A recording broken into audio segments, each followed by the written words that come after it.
And we are live. How's everybody doing? My name is Anthony Brian Logan, and you're watching and/or listening to ABL Live. Thank y'all for joining me tonight. We got a whole lot going on all over the internet, all over mainstream media, social media, everywhere. I don't know where to start. You know what? I messed my whole intro up because I'm distracted by the news we got going on with the Biden with Biden going to speak in a minute. And I just saw on my screen right now, they're trying to get ready. So Biden's going to speak in a little bit about his exit from the party, or from the race, not from the party. I'm surprised he's actually speaking. I thought he might be on the, he might have went somewhere else. He might not be with us, but apparently he is with us. That's what they say. And he's going to speak at 8 p.m. That's the scheduled time, but we'll see if he actually comes out on time or if he comes out at all. So we'll get to that in just a few minutes here. Also, shout out to what's we got going on tonight. We got a few things happening tonight. We got video from the rooftop where the Trump shooter was perched for an eternity. We'll talk about that a little bit more a little bit later. Also, Elon Musk admits that his son was taken by the woke mind virus. We'll talk about that a little bit more a little bit later. Also, Nancy Mace destroyed Secret Service Director, former Secret Service Director Kimberly Cheatle during a House Oversight Committee. And also, Kamala Harris, is this who you want to be the president? An incompetent person? We'll talk about all that and a whole lot more on tonight's episode of ABL Live.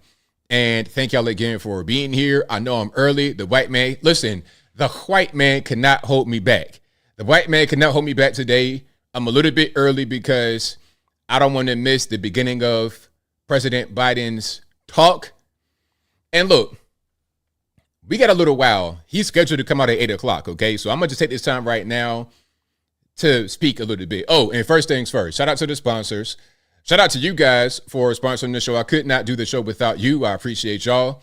Also, shout out to patriotpost.us, your best source of news and information anywhere on these interwebs. Shout out to my regular websites, ablmerch.com. That is ablmerch.com. We got the hats, t-shirts, stickers, hoodies, mugs, and more right there on the website, ablmerch.com. Also go to my regular website, anthonyblogan.com. That is ANTHONY, the letter B, LOGAN.com. Go to the front page of the website. You'll be able to find articles for each video that I produce. And in each article, you'll be able to find sources from the left, from the right, from the center, from the politically agnostic, from Democrats, Republicans, national, international, local, whatever you need. I got it on the website. If it's legal, I'll post it right there on the website for 100% free. Again, AnthonyBLogan.com. That is ANTHONY, the letter B, LOGAN.com. Also, go to the contact page of the website, anthonyblogan.com/contact us. There you'll be able to find my email address, my snail mail address, meaning my UPS box. You can send me things physically in the mail. You send me anything crazy, I'm calling the federales immediately on you. But also, you can find my social media accounts, my Facebook, Instagram, Twitter, never going to call it X. All those links are right there on the contact page. And as I always say, if you're ever wondering if you're conversing with me or not on the interwebs, just cross-reference the method of communication. I don't have a 9,000-digit WhatsApp number. I'm not going to tell you to send me no Apple iTunes gift cards, never anything like that. You're not going to hear this voice from me ever on the phone. I don't sound like this, idiots.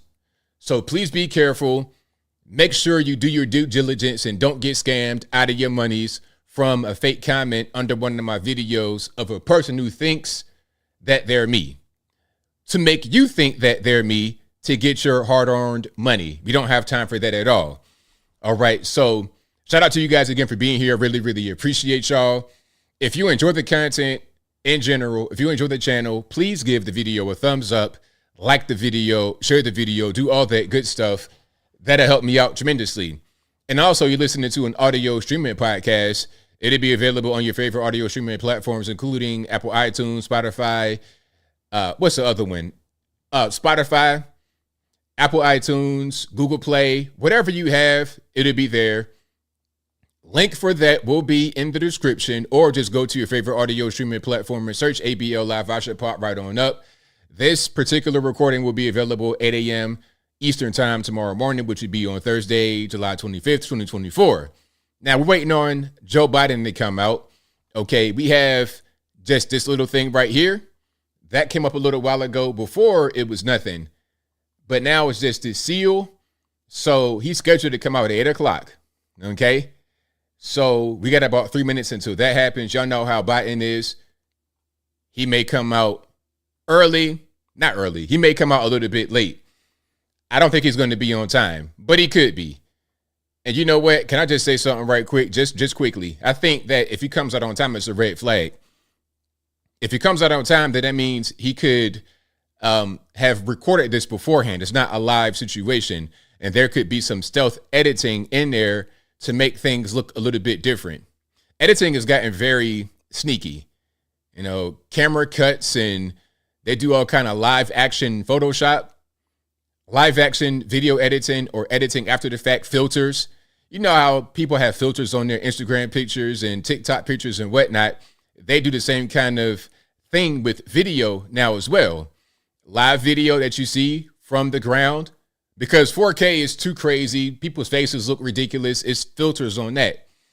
Okay. And then if you got a pre-recorded video, man, they could do whatever they want. They can edit it. Look, I saw an app, or AI. It could be AI. That's right, Random Chill Guy. You're right.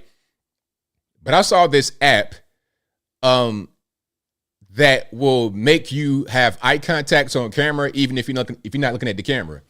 So if you have, let's say, for example, I have a dual monitor setup, right? I got a monitor right here and a monitor right here. Okay. Monitor's right there. But when I'm speaking to the camera, I don't look at the monitors. My camera is right there, right in the center of the monitors. There's a physical break in between the monitors. So if I was to look at the screen and read something, my eyes are going to go over here. But they have an app that will fix that to make it to where your eyes are always looking forward. It's like a filter on your eyes. So if they have that available for me to download for free from a Facebook advertisement, what do you think they have when it comes to this kind of stuff? When you're talking about the president, not only addressing the nation, but the entire world. The entire world.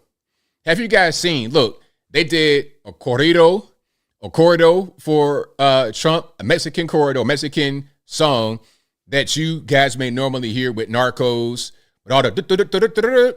They did one of those. They did Japanese anime with full-on Japanese voice acting. They doing all types of stuff as it relates to the assassination attempt. You know, giving their own spin on it, giving them tribute, giving them praise, or whatever, all over the world.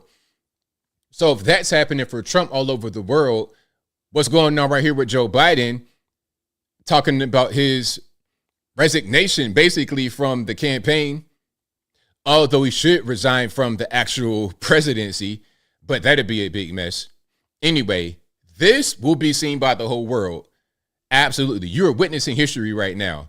Never have I seen this in my life. Never have I seen a person who called themselves campaigning drop out of the campaign at the last minute. And can I say something though? Listen, Democrats should be a lot more upset at this than they are. But I think that just points to the general ignorance of the populace. And that's what they play on. They play on us being ignorant. They think that we don't know anything. They think that it's okay to just switch out the actual nominee. But these people that think like that don't even know what a primary election is. I was on Anton Daniel's stream, and shout out to my man Anton.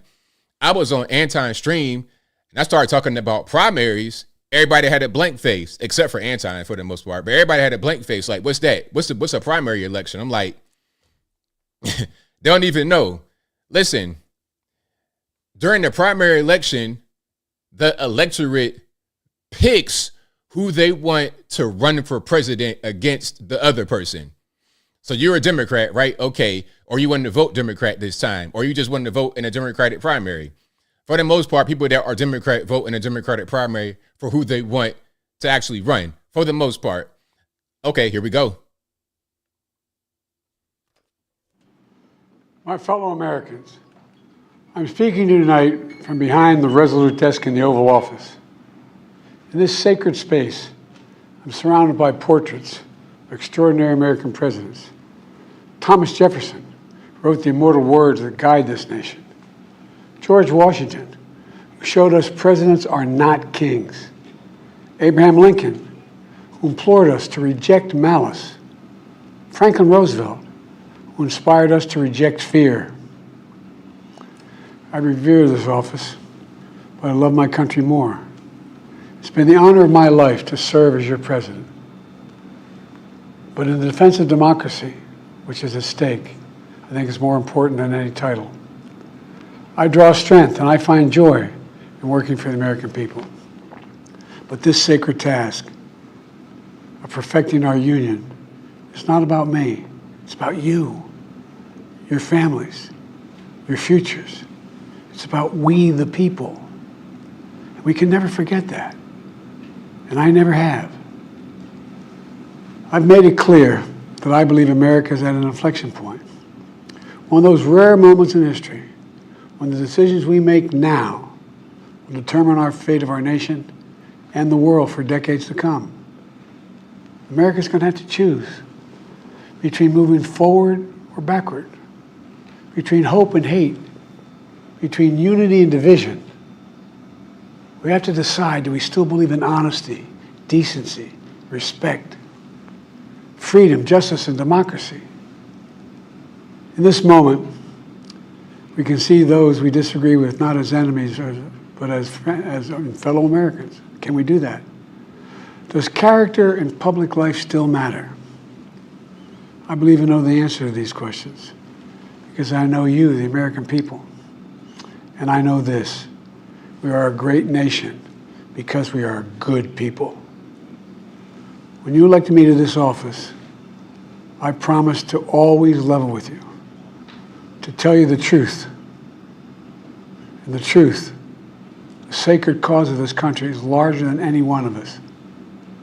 And those of us who cherish that cause, cherish it so much, a cause of American democracy itself, must unite to protect it. You know, in recent weeks, it's become clear to me that I need to unite my party in this critical endeavor.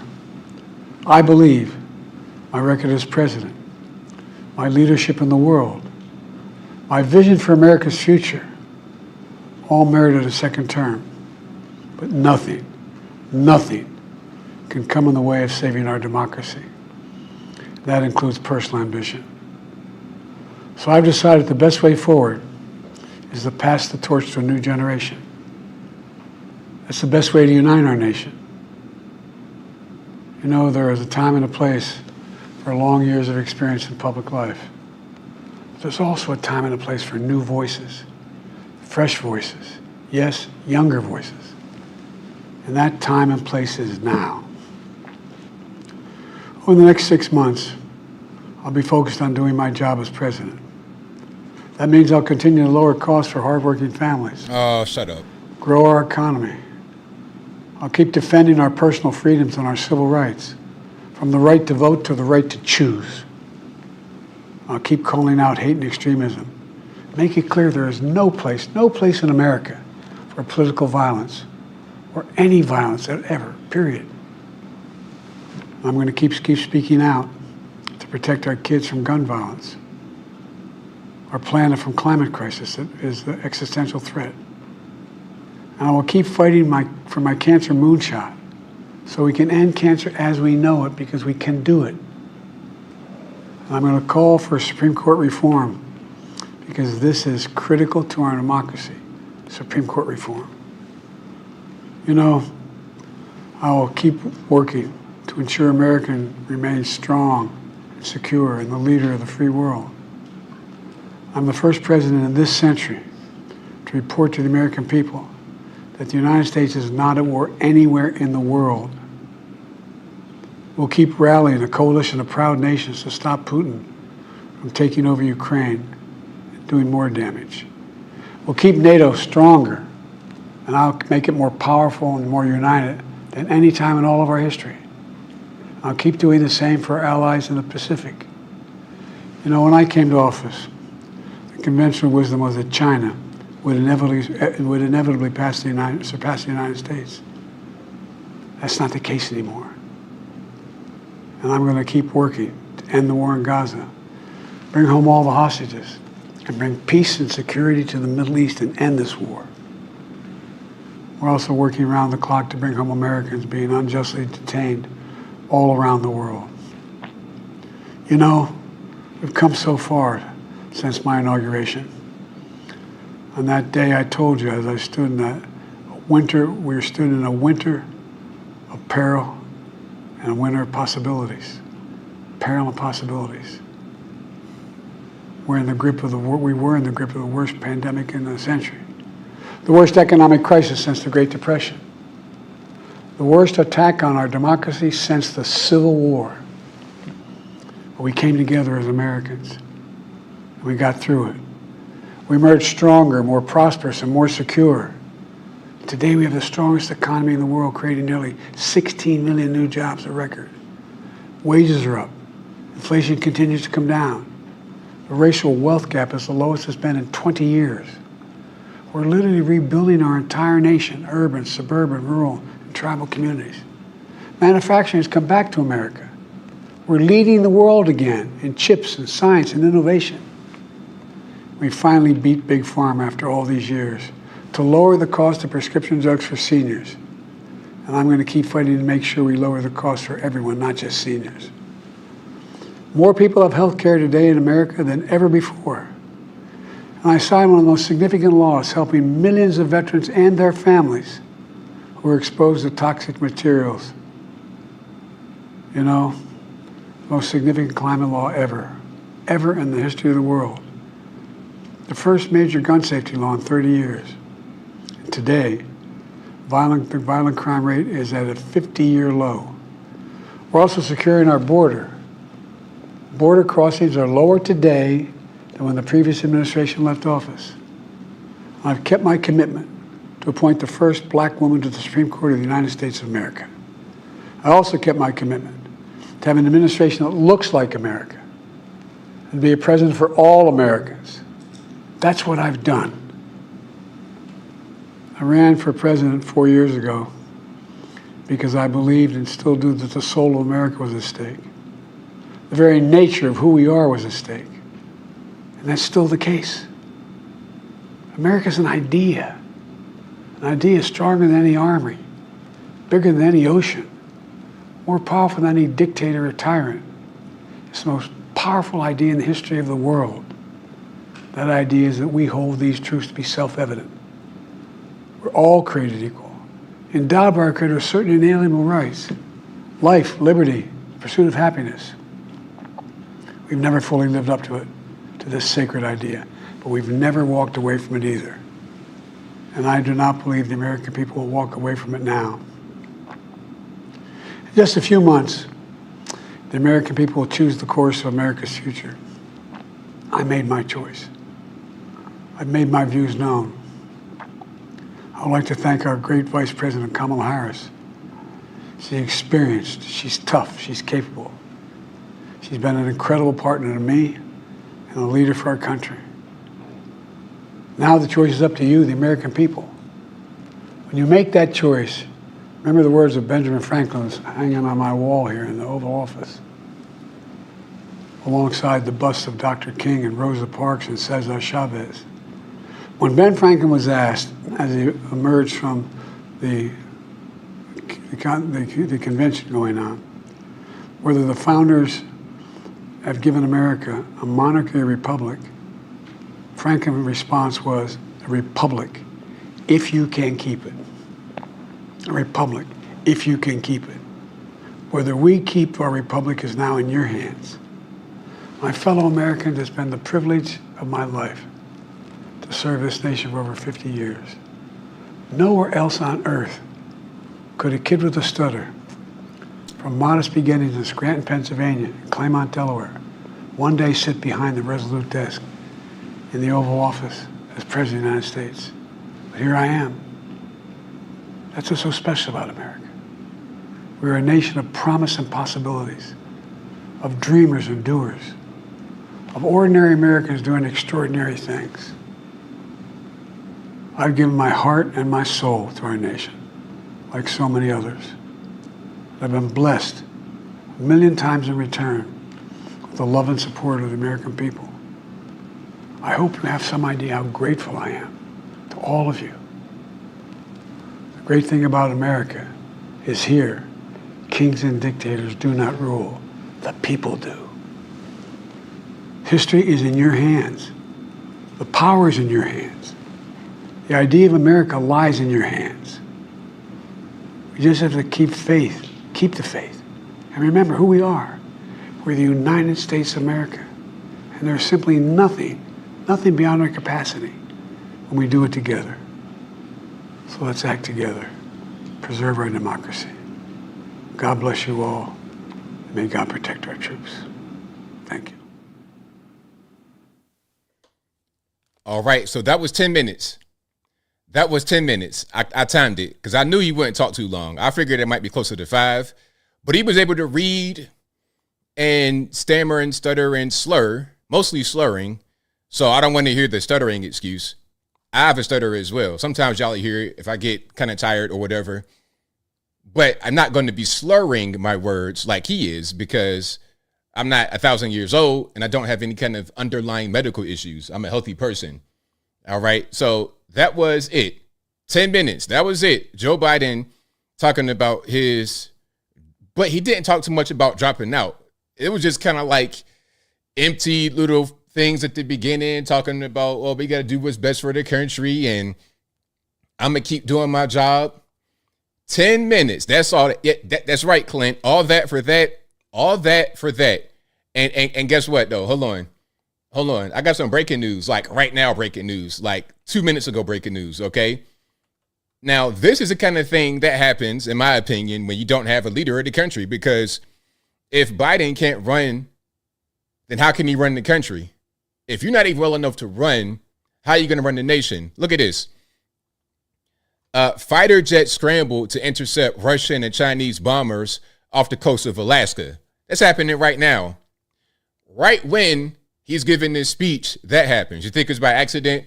You think it's by mistake that these two big world powers are showing their unified strength off our coast?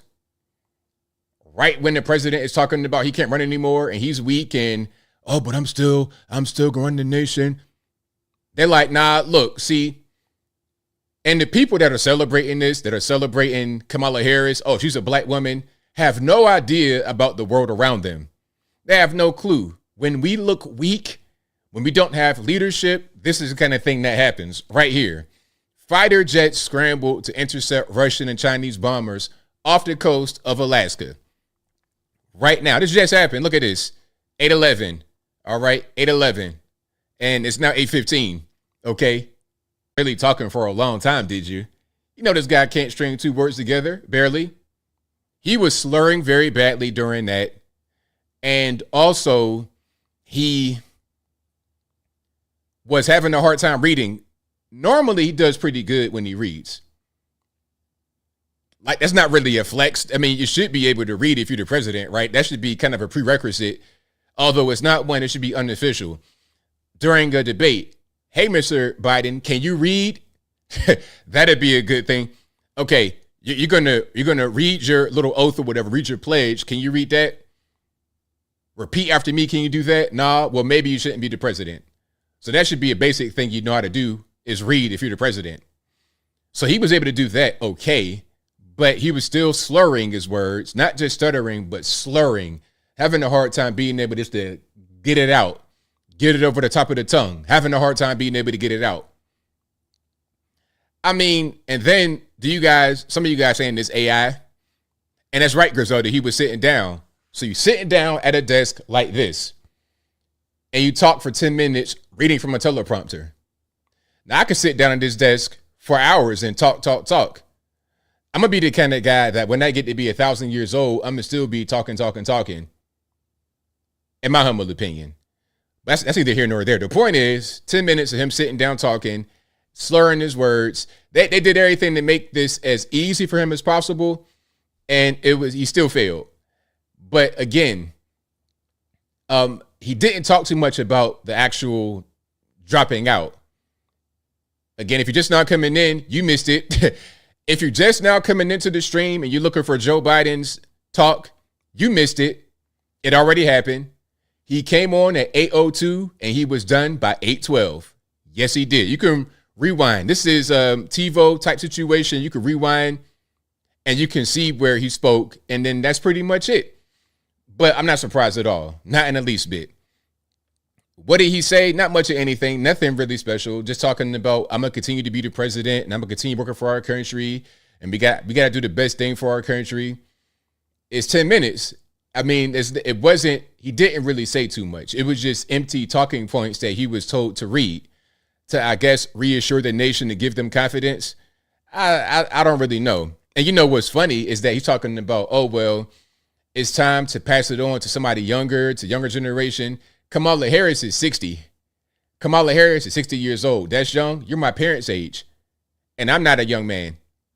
So I guess to him, young means not in your 80s, not an octogenarian. I guess that's what that means. I guess if you're not as old as Maxine Waters, Nancy Pelosi, who else? Who else is real old like that? Mitch McConnell, Joe Biden. If you're not up there with them in the 80s, 90s, where you're about to be deceased on Capitol Hill, then you're a young person.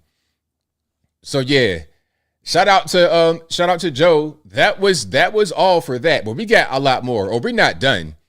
We're not done at all. We got a lot more. We got videos. We got everything else. But first things first, if you like what you're hearing so far, please give the video a thumbs up. Like the video, share the video, do all that good stuff. That'll help me out tremendously. Now, I did not necessarily hear him say he's dropping out, but he already did that. It was already a letter that said he was going to drop out. And actually, let me see if I have the bookmark here. Now, on the actual White House YouTube page, the title of the video said, Biden delivers Oval Office address after exiting presidential race.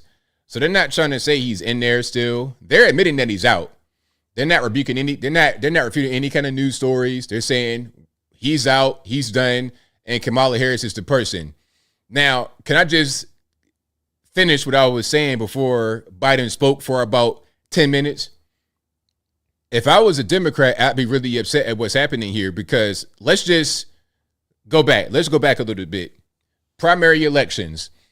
Now, when I was on Anton's stream the other day, and shout out to Anton, shout out to everybody on there, Q, Mika, everybody, shout out to them. When I was on the stream, I was talking about the primary elections, and I was getting a bunch of blank stares. What's that?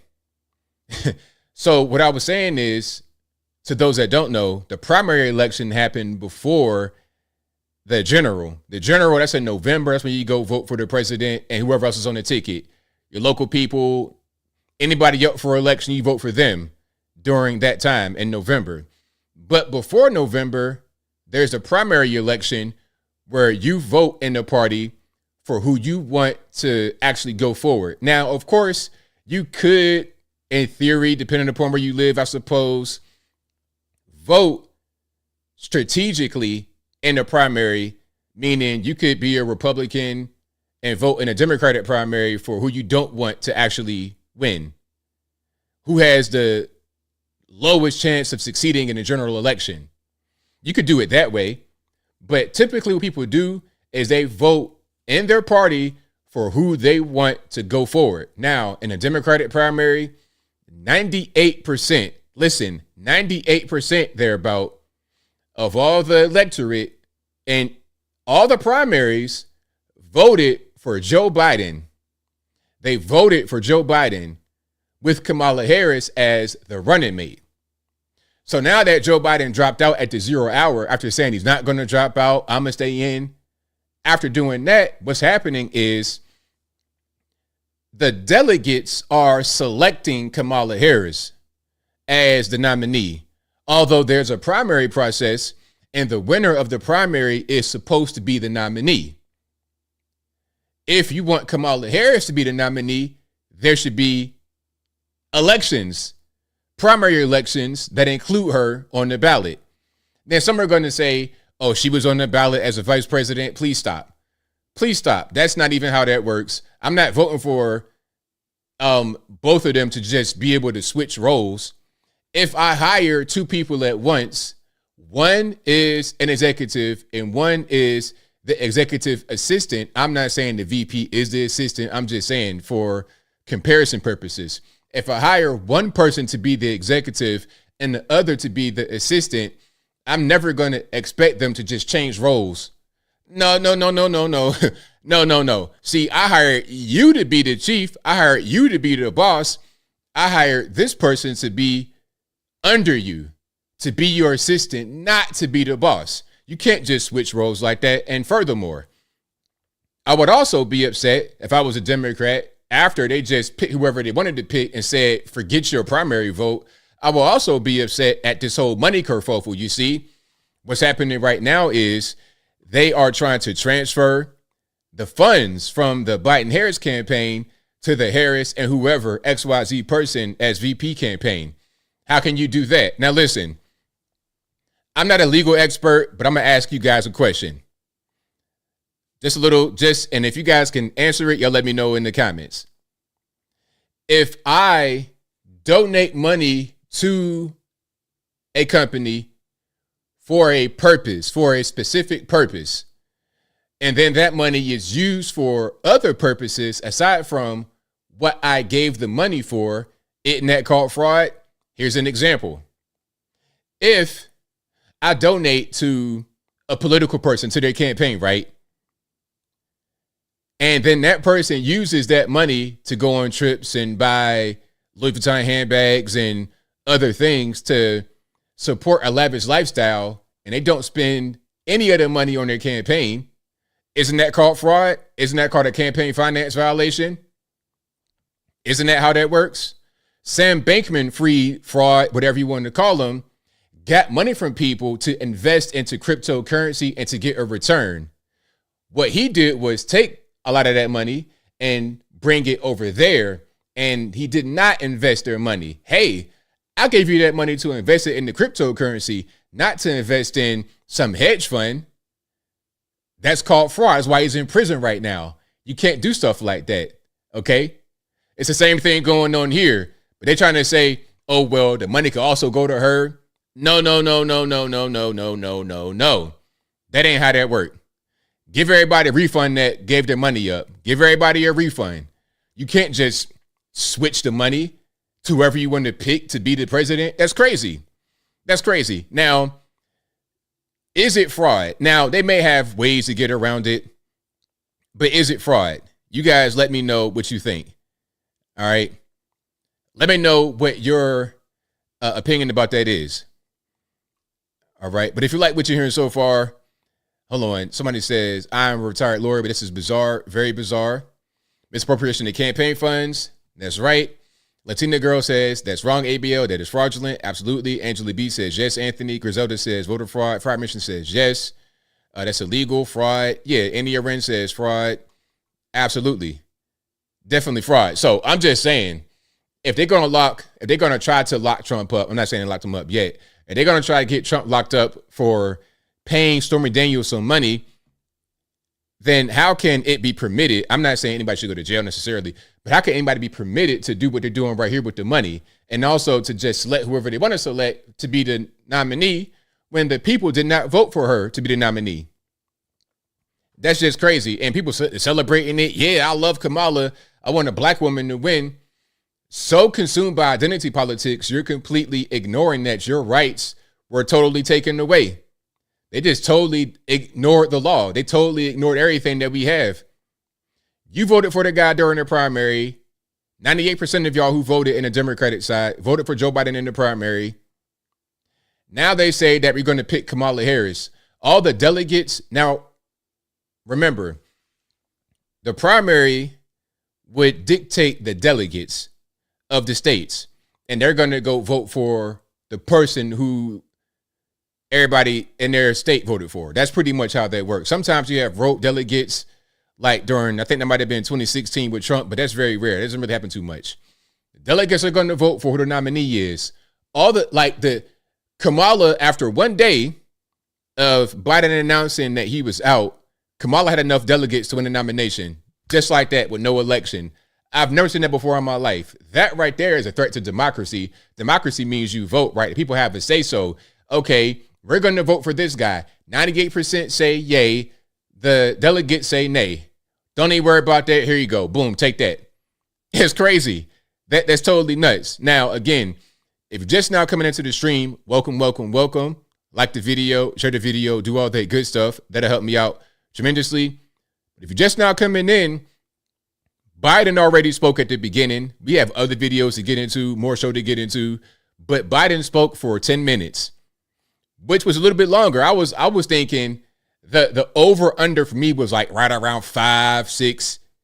I thought he would speak for about 5 minutes and be done.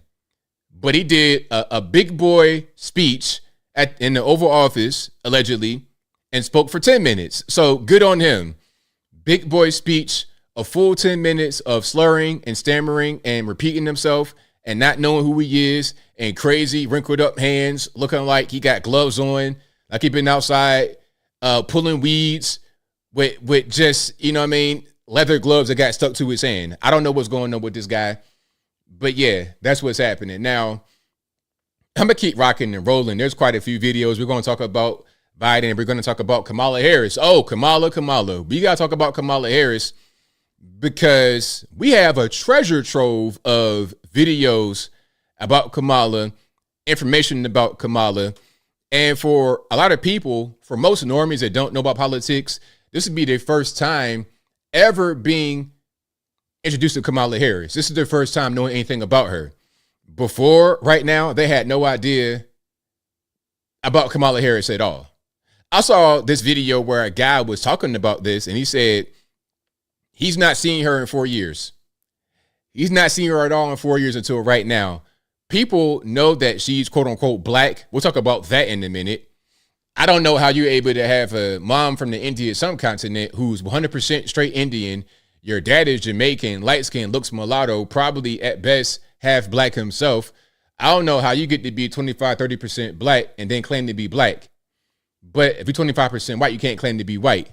It's a weird country we live in. I would think that Kamala Harris is more Indian American than anything else. I bet you her Jamaican father is partially Indian because a lot of Indians have went there as well. I got a friend from Jamaica, darker than me, whose grandma is Indian.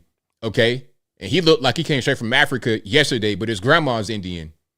She's probably more Indian American than anything else, which is why back in the day, she was introduced as the first Indian American senator in California or something like that. That was the thing she identified as back then. Wearing the red dot, quite literally, hanging out with her Indian family, her mom and everybody. Her dad looks like he might be kind of Indian too, although he's from Jamaica, nationality-wise. But now I'm going to be told that she's a black woman. That's the narrative right now. Oh, okay, great, fantastic. We could just change our race, right? Hey, you know what? Look, I identify as a 65-year-old white man. And what you going to say? What are you going to say? Okay. Like, matter of fact, I identify as Elon Musk, Bill Gates, all them. And when I go into the bank, talking about something, yeah, my name is Bill Gates. Let me get $1 billion in cash in my account right now. Don't call the police on me. Don't call the police talking about there's some big black guy in here talking about he's Bill Gates. Look, I identify as Bill Gates. I'm an old white man. I'm an old white tech executive. Give me the money right now. And don't try to give me no bank robbery charge. Listen, don't do none of that because you have to respect how I identify. If we're going to call Kamala Harris a black woman, if we're going to call some of these Transformers women when they really got twig and berries in between, if we're going to do that, then why can't I do what I do? We selective. We're very selective with who we let play around. All right.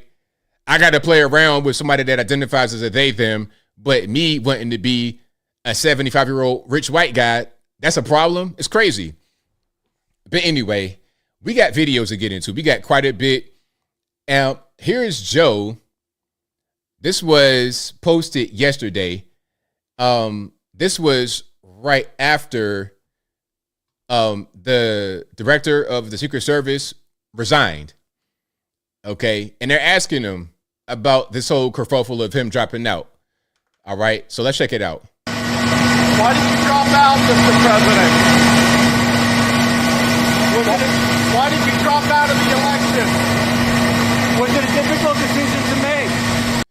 Now, if you couldn't hear it, the person was asking Joe, why'd you drop out of the election? What was the purpose of doing that?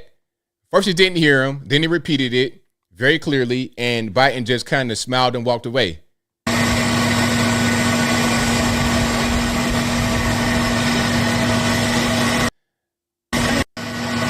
So, yeah, that's what's happening. Wait a minute. I think there was something I wanted to show that relates to that. This is crazy. But I told y'all that this would be where we are right now. Now, I don't know what this website is, the Bulwark. Are you guys familiar with this? Look at headlines like this. You're going to see stuff like this right here, right? Hold on, let me get this out of the way so you can see it. It says, Joe Biden is our greatest living president. This was a couple of days ago. And the subhead says, on the most unlikely great president in modern history. Really? Joe Biden is our greatest president? From what metric are you measuring that? From what metric are we really measuring that? Greatest president, this guy is not even there. He's not even there. He's like a slumlord. The people behind the scenes run the show. Kamala Harris is not even in charge. Kamala Harris is more incompetent than Joe. Listen, I'm going to tell you how bad Kamala is before we get to her. And some are going to say it's about race. It doesn't even really matter. Barack Obama was much better than Kamala Harris. Although I do not like Kamala Harris or Barack Obama's policies. Barack Obama was a much better candidate for president, and it's not even close. Michelle Obama, much better than Kamala Harris. Although I do not like her political stance at all. Much better. They could have picked a lot of other people other than Kamala Harris. But, Kamala Harris, racially ambiguous, a woman, it's identity politics. Let's just put her in there to satisfy these check marks because there was pressure on the Biden administration or the campaign at that time to appoint a black woman as a vice president. That was a thing that they wanted. Or you got to have a black woman as a vice president. Okay, cool. You got a black female vice president and you got a black female on the Supreme Court, Ketanji Brown Jackson. Congratulations. All right, but what about their qualifications? What about their ability to get the job done? What about that? Now, I'm not saying they don't have any kind of political experience or any kind of, lawyer, judge experience in the case of Ketanji Brown Jackson, but there are quite a few people like that. There are quite a few candidates you could have picked. Why them? You literally said it's because they're black. You said, I picked the first black, I picked not the first, but I picked a black Supreme Court justice. I selected the first black female vice president. What about the qualifications? So now here we are in 2024, and you got to have that person who was a VP now become the president, and she's nowhere near ready at all. If you ask Kamala Harris any kind of serious question about the economy, matter of fact, not even the economy, that's not her wheelhouse, obviously. Ask her about what she was tasked with, which was the border. She was a border czar, right? At least that's what they told us. They said she was a border czar.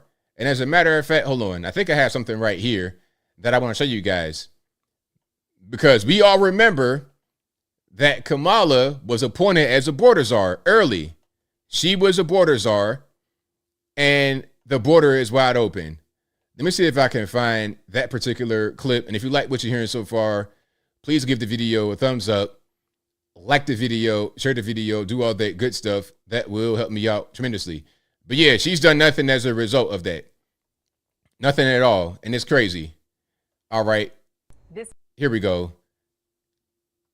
This is the kind of thing that is playing out all over conservative media. I just want to do a little bit of record correcting. There's not record crime right now. Number one, Harris was put in charge, as you said earlier, of combating the roots of immigration. She was not and is not the border czar. Word? So she is not the border czar, but I distinctly remember her being announced as the border czar early on in the campaign, almost early on in the administration, almost immediately into the administration, she was announced the border czar. And the Biden administration did task Vice President Kamala Harris with the issue of migrant crossings, naming her the so-called border czar. I've asked her, the VP, today, because she's the most qualified person to do it, to lead our efforts with Mexico and the Northern Triangle and the countries that help.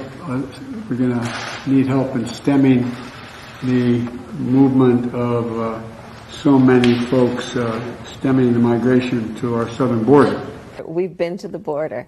We've been to the border. You haven't been to the border. And I haven't been to Europe. And What?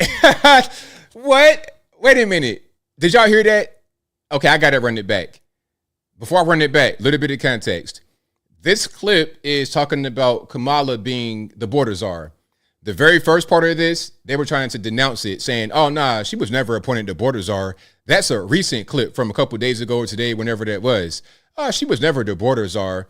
But there you have Joe Biden with a mask on, stumbling, mumbling, saying that she's the border czar. Other news outlets saying that she's the border czar. So that person at the beginning, this person right here, whoever this is, I forget her name. She's lying. Kamala Harris was the border czar, okay? Now, here is Lester Holt asking if Kamala Harris has ever been to the border. Because, okay, if you're the border czar and that's your job, you might want to go down there, right? If you're a foreman on a construction site, you might want to go to the job every now and again and see what's going on. Okay, just go down there every now and again, peek in with the truck and see what's happening and make sure everything's up to snuff and no crazy leaks and the framing ain't fell down from a storm. You go there every now and again, right? If you're the foreman for a job, you go check out your work site. Listen to what she says when asked, hey, border czar, have you been to the border at all? we've been to the border. We've been to the border. You haven't been to the border. And I haven't been to Europe. And I mean, I don't understand the point that you're. So look, I'm the border czar. I've not been to the border, but look, I ain't been to Europe neither. So what's the point? I mean, like, what are you trying to say? What point are you getting at, Lester Holt? Huh? I mean, this lady, look, man, like, and I have countless videos like this. This is her. She's bad. She's really, really bad. Kamala, look, okay. I got a lot of videos we're going to get into about Kamala, but I just want to say this right now. Kamala Harris was never suited to be this high up on the totem pole. Kamala Harris had an affair with a married man named Willie Brown when she was like in her 30s, I believe, or in her 20s, late 20s. Willie Brown was in his 60s and married. That's called a sugar baby. So you go from being a sugar baby to all of a sudden you're a senator and then you become the attorney general. And Willie Brown's the mayor of, what was that, San Fran or Oakland, one of them cities. We know what happened there. I don't got to be too descriptive or vulgar. We know what happened there. We know why she was in those positions, because she got into other positions before those positions. But again, I don't want to be too much. My point is that she is nowhere near qualified to be on this level. This was, I don't know who put her in this position. Democrats, you guys are ridiculous. You were so thirsty for power, so thirsty to win. You put this completely unqualified woman in that spot. Completely unqualified to be there. Okay. Now, we got a lot to get into. We're going to get back to Kamala. We're going to get back to Kamala in a minute. Matter of fact, no, we here now. We're already right here. I'm going to keep on going. Okay. Let's get to some of the reactions. Matter of fact, that's probably the best place to go. We're going to get to some of the reactions to Kamala being the main person. Yeah, we're going to do that. And if you like what you're hearing so far, please give the video a thumbs up. Like the video, share the video, do all that good stuff. That'll help me out tremendously. Oh, yeah, I got a lot of reactions. I think most of this is Kamala. Now, here is Chucky Boy, Chuck Schumer, talking about Kamala's nomination. And RIP to the headphone users in advance. So now that the process is played out, from the grassroots bottom up, We are here today to throw our support behind Vice President Kamala Harris. I'm clapping. You don't have to. Wow, that's crazy. Did y'all? Wow. So now that the process is played out, from the grassroots bottom up, we are here today to throw our support behind Vice President Kamala Harris. I'm clapping. You don't have to. That's nuts. Nobody clapped. He just gave himself a clap. Man, that's rough, man. I'm not sure. He's in front of some kind of, you on Capitol Hill, in front of the, I guess it's a Senate chamber or something like that. I don't know where you at. You somewhere on Capitol Hill announcing Kamala. Nobody claps. You got to clap for yourself. That's crazy. What process exactly? Ain't no process. A process of the delegates just doing whatever they want to do. All right. Now, there's more we got to get into. There was some kind of event that she did right after Biden dropped out, and they had Biden calling on the phone. Okay. So check this out. Thank you, Joe. Thank you. And it is my great honor to have Joe's endorsement in this race. You sure do. Thank you, Joe. Really weird. Just crazy. We got to keep going here. It is so good to hear our president's voice. Joe, I know you're still on the call, and we've been talking every day. You guys heard it from Doug's voice. We love Joe and Jill. We really do. Hey, wait. Now you open the door now. You did open the door, didn't you? Wait. Just 1 minute. Wait a minute. Okay.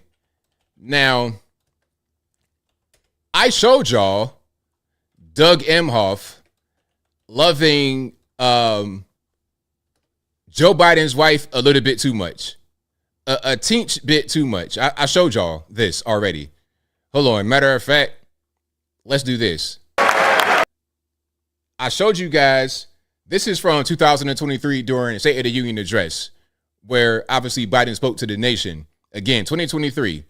Now, what you're going to see here is Joe Biden's wife right there in the center with the purple, fuchsia, whatever kind of dress on.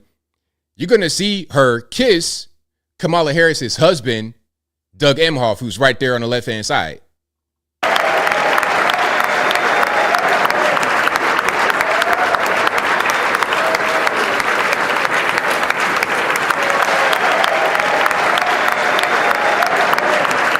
Now, what I want to know is, why would you be kissing another man's wife on the mouth? Why? Listen, Doug, anybody out there, if I'm married and you kiss my wife on the mouth, I'm going to turn you upside down. You're going to get the ultimate, you're going to get the Undertaker tombstone power driver right in the middle of the Senate floor. It is what it is, man. Don't nobody got no time for that.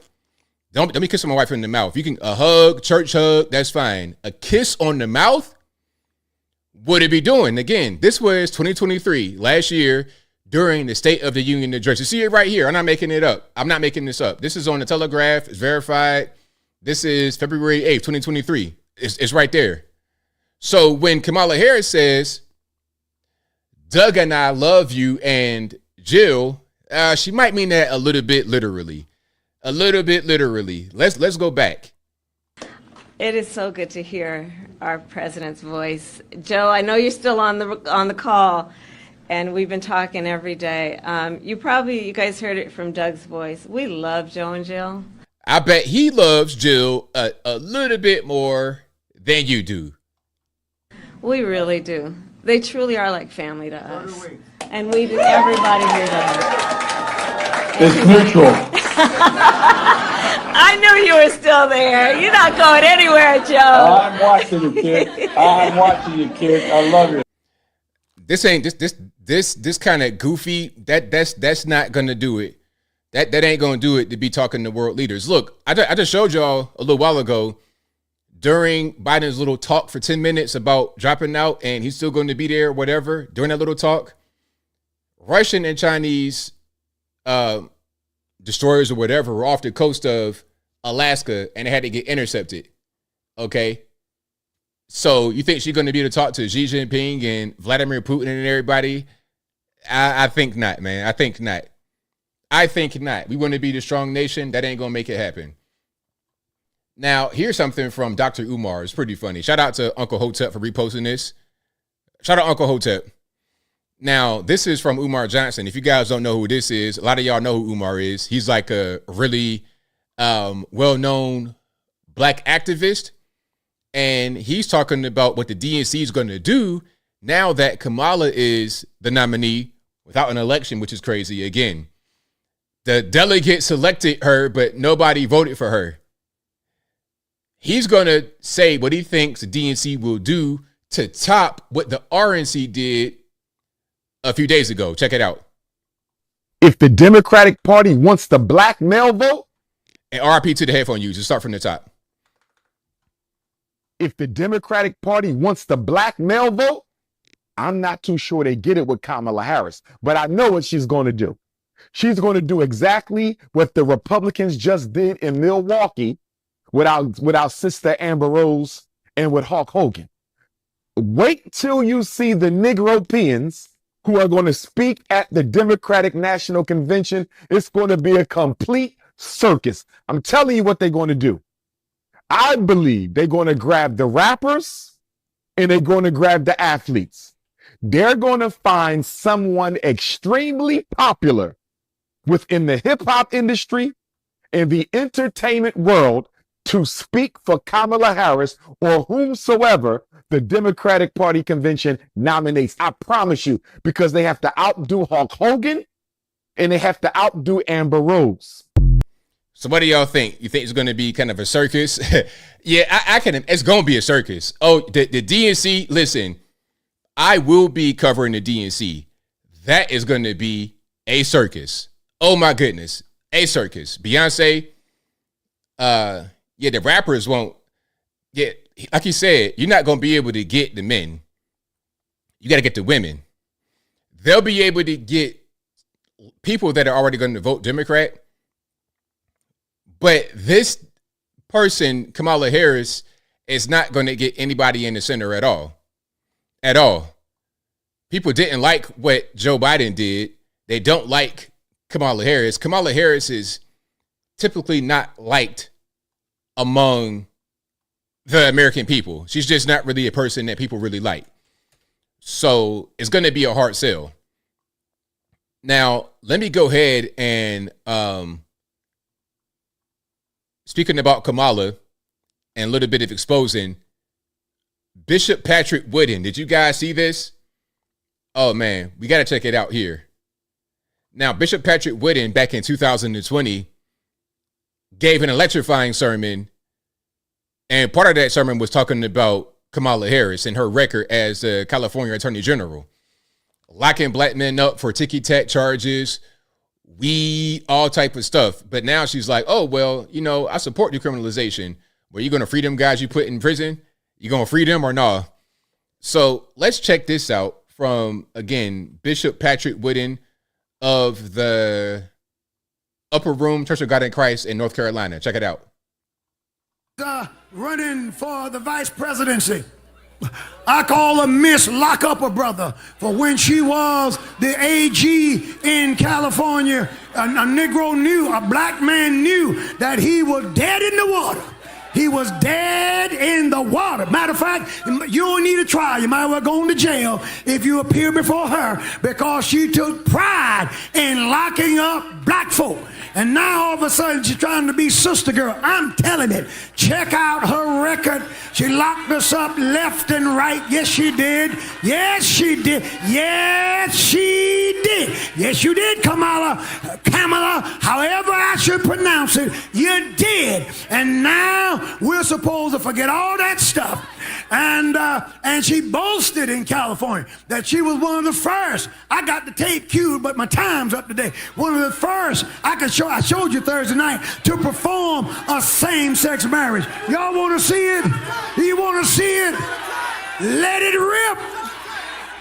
Let the rings exchanged and the vows declared symbolize your commitment, sincerity, and affection. Yeah. And may your love never falter. May your love never falter. By virtue of the power and authority vested in me by the state of California, I now declare you spouses for life. Now look, if you're part of the church, this right here should really just turn your stomach. How can anybody say that they are a churchgoer, they're a follower of Christ, and then believe in the spouses for life? What in the world? What? You officiated a gay wedding in California. That's going to be the president for real? Come on, man. Cut. Now that is who's supposed to deliver us. Now, are you crazy? I like what Maya Angelou said. She said, when the people show you who they are, believe them. That's Kamala. And let me tell you, anybody who's trying to turn America into Sodom and Gomorrah is not good for this nation. She's not good for the state, and she ain't good for black folk. Born male, women born female. We need real people. What he's saying is right on point. So shout out to Bishop Patrick Wooden, right on point with Kamala Harris. Her background, the track record, what she's into, her policy is all bad. People don't like her. She comes off as phony. She has bad policy. She's just not it. She's not it. She has no chance. She'll get some votes, of course, yes, but you got to be able to reach everybody. And she's more of a niche person. The liberals, they'll like her. The stone cold stomp down liberals. Black folks, for the most part, we're going to vote. It don't even really matter who it is. You could put a whole corpse right there. We still vote for them. But the problem with her is that although she'll get those who are going to vote Democrat regardless, she's not going to inspire anybody to come out that wasn't going to come out before. It's not. And if she does, it's going to be offset by those who are just going to stay home because they don't like her and they wanted Joe Biden. And they felt like they got cheated because the person that they selected, Joe Biden, dropped out, and then a person who they didn't select, Kamala Harris, was just inserted right there. People are going to be discouraged and say their vote doesn't matter and it's all rigged because the guy I voted for in the primary didn't even make it, and they just put somebody else in there without even asking me. Nobody asked Democrats, hey, since the person that you voted for can't make it, who do you want to be the president? No emergency election, nothing. Just put Kamala Harris in there. It's nuts. It's crazy. But then again, people just, they don't really understand they have that right to voice their grievance like that. But if you like what you're hearing so far, please give the video a thumbs up, like the video, share the video, do all that good stuff. That'll help me out tremendously. Now, this is interesting. So here is, this is Jamal Bryant, I think. Yeah, it's Jamal Bryant. I think my man from Woke Preacher Clip said Jamal Harris, but it's Jamal Bryant. Now, Jamal Bryant, you remember this guy? Jamal Bryant used to be in Baltimore, but I think he's in Atlanta now. I think he took over, not TD, he took over, what's the Chomo, the dude with the funny hair and all that died? Y'all know what I'm talking. Eddie Long. He took over Eddie Long's church after Eddie Long died from AIDS, whatever he had. So now here he is on a Sunday stumping for Kamala right before it was decided that Biden was going to drop out. Did he have intel? Did he know beforehand? Is it all a big game? Let's check out what Jamal Bryant said. Event that our president decides not to run. Let me say this while I'm here.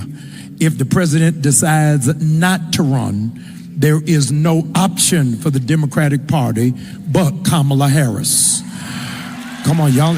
You ain't gonna jump over a sister and act like, come on, y'all ain't saying nothing. Black women have been saving the Democratic Party for 20 years.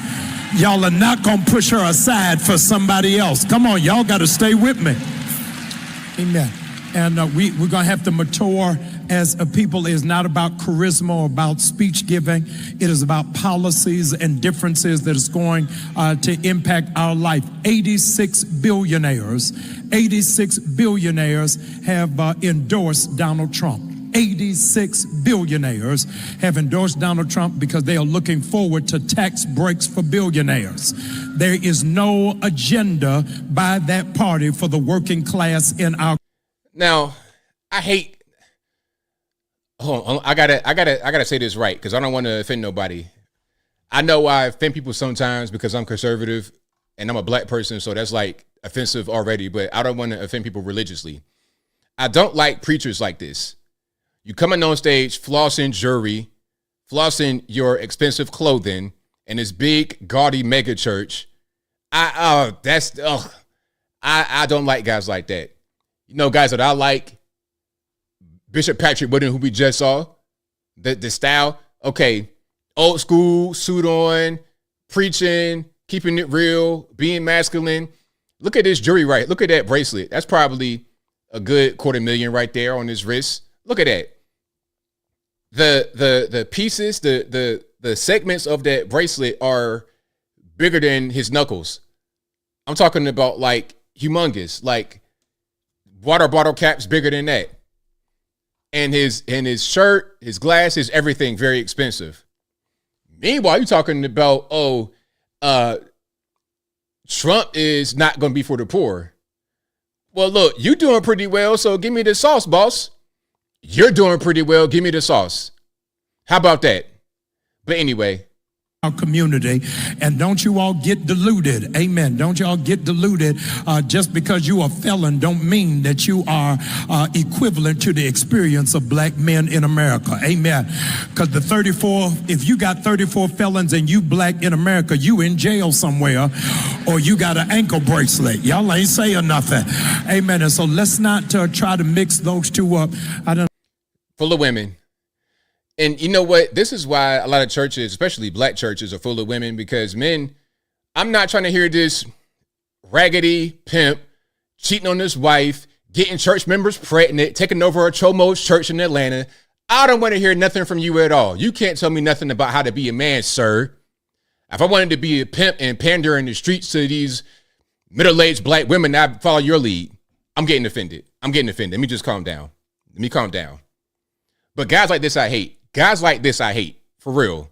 They abuse the church. They abuse their members. They do whatever they want to do, and they get away with it. I do not like guys like that. Guys like this are the equivalent to the dope boy, the gang member, the shoot 'em up, bang, bang. To me, they're the same. They're two wings of the same bird. I hate guys like that. I really do. Boy. So yeah, that was Jamal Bryant stumping for Kamala Harris before they said that Biden was going to drop out. All right. So pretty interesting. Anton, my man, shout out to you, sir. Appreciate you for coming in. Hey man, I enjoyed that stream we did the other day, and I hope I was able to educate some people. I know you educate them all the time, but you know, sometimes they hear your voice all the time. It's like listening to a coach, and it might not really sink in. So hopefully it could be a good 1-2 punch when I was on there to educate about primaries and things of this nature. So yeah, y'all go ahead and subscribe to Anton Daniels if you've not done so already. Anton, but you got the morning show, the Patreon, all of that. Shout out to Anton. All right. But yeah, I've had a deep resentment for Jamal Bryant and guys like him for a long time. Because I've seen it too much in every community in the country. Every big city, you got a guy like that out here doing stuff like this. I don't like it. I don't like it at all. Now let's keep on rocking and rolling. We got a lot more to get into. All right, here's some of Kamala Harris's greatest hits, shall we? Here's some of Kamala Harris's greatest hits. All right. Hold on. Shout out TJ Jizzle. TJ Jizzle says, ABL, same pants as a Crip Blood. Exactly. Somebody says, ABL, your twin is crazy. That guy's not my twin. Jamal Bryant could never. Jamal Bryant might be the size of a horse jockey. He could never measure up to ABL. That ain't going to work. Shout out to you, C-Bass. I appreciate you, man. Thank you, everybody out here. Let's go to Kamala. And I wanted to say a few words about our president. Joe Biden's legacy of accomplishment over the past 3 years is unmatched in modern history. In one term, he has already, yes, you may clap.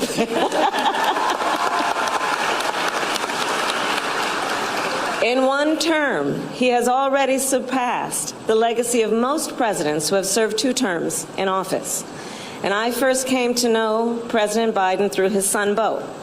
We worked together as attorneys general in our states, and back then, Beau would often tell me stories about his dad.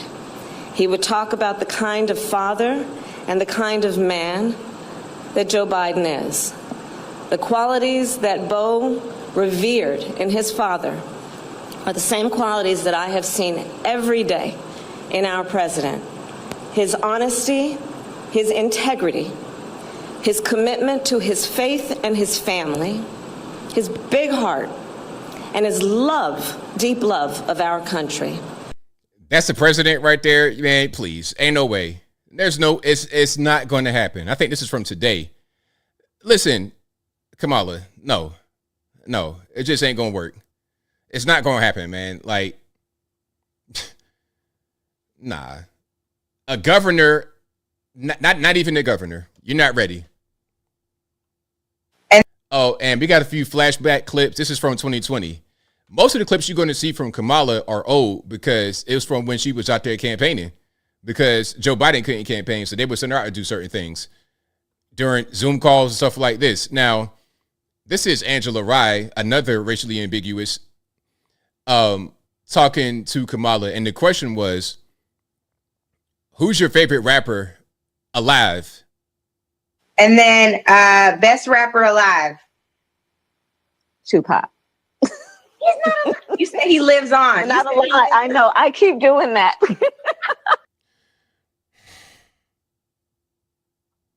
And then best rapper alive, Tupac. You say he lives on. Not a lie. I know. I keep doing that. That's going to be the president? I know. I keep doing that. He. Yo, Xi Jinping laughing his hind parts off. Giggling like Winnie the Pooh. Giggling. Honey all over himself. Giggling right now. In Shanghai, Beijing, somewhere. Vladimir Putin on the bear, on the horse, no shirt on, laughing. Vodka like he's like a championship game. But then again, they know that she can't win. If she wins, I shudder to think. I shudder to think. And also, they were asking her about college in one of those interviews on Breakfast Club. And if she was into rap back then or whatever. And she was saying that she was listening to Snoop Dogg, I think, and Snoop and Pac when she was in college. You were in college during the 80s. There was no Snoop and Pac. Snoop and Pac were still in high school or middle school when you were in college. There wasn't no Pac or Snoop until the 90s, not the 80s. You were listening to the hibbity. You were listening to that at college at best. But here's something else about Kamala. Kamala Harris is not really an American. Well, she is, but at the same time, she isn't. Let me explain what I'm saying. She's partially American. I'll put it to you that way. American by birth, yes. Born in Oakland, California, yes. But she did not live a lot of her life in America in her formative years. When she was born in California, she stayed there for a while, for about a couple of years, like till she was about 2 years old. Then they moved to the Midwest and moved around a little bit in the Midwest. Then they might have gone back to California for a while, but ultimately she wound up in Montreal, French Canada. From 12 until college age, when she transferred to Howard. First, she went to college in Montreal for a year, back in like 81, 82, something like that, maybe a little bit later. Then she transferred to Howard, the black college in D.C. So by this time, she's already like 19, 20 years old, already an adult. So from 12 to 20 or 19, 20, you were in French Canada. You're talking about middle school, high school, and summer college. So you got a lot of that experience.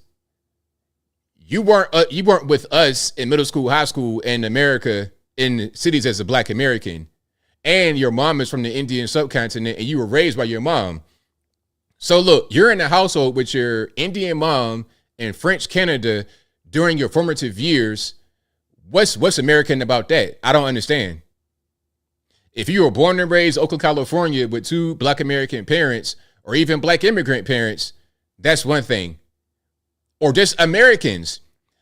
I got more in common with a white American who grew up right next to me in Virginia or anywhere else that I've lived.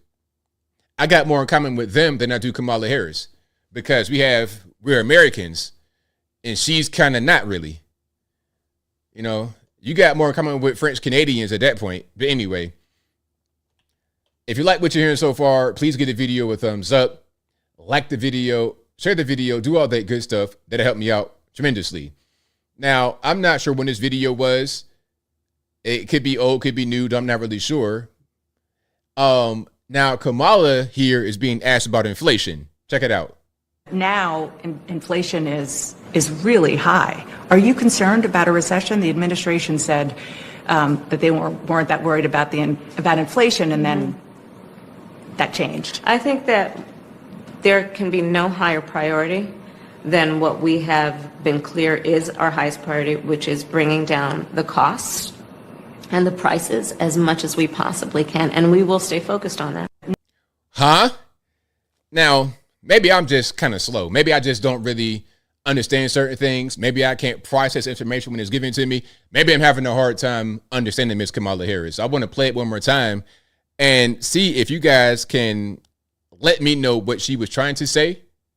Now, inflation is really high. Are you concerned about a recession? The administration said that they weren't that worried about inflation, and then that changed. I think that there can be no higher priority than what we have been clear is our highest priority, which is bringing down the costs and the prices as much as we possibly can, and we will stay focused on that. Now. Okay.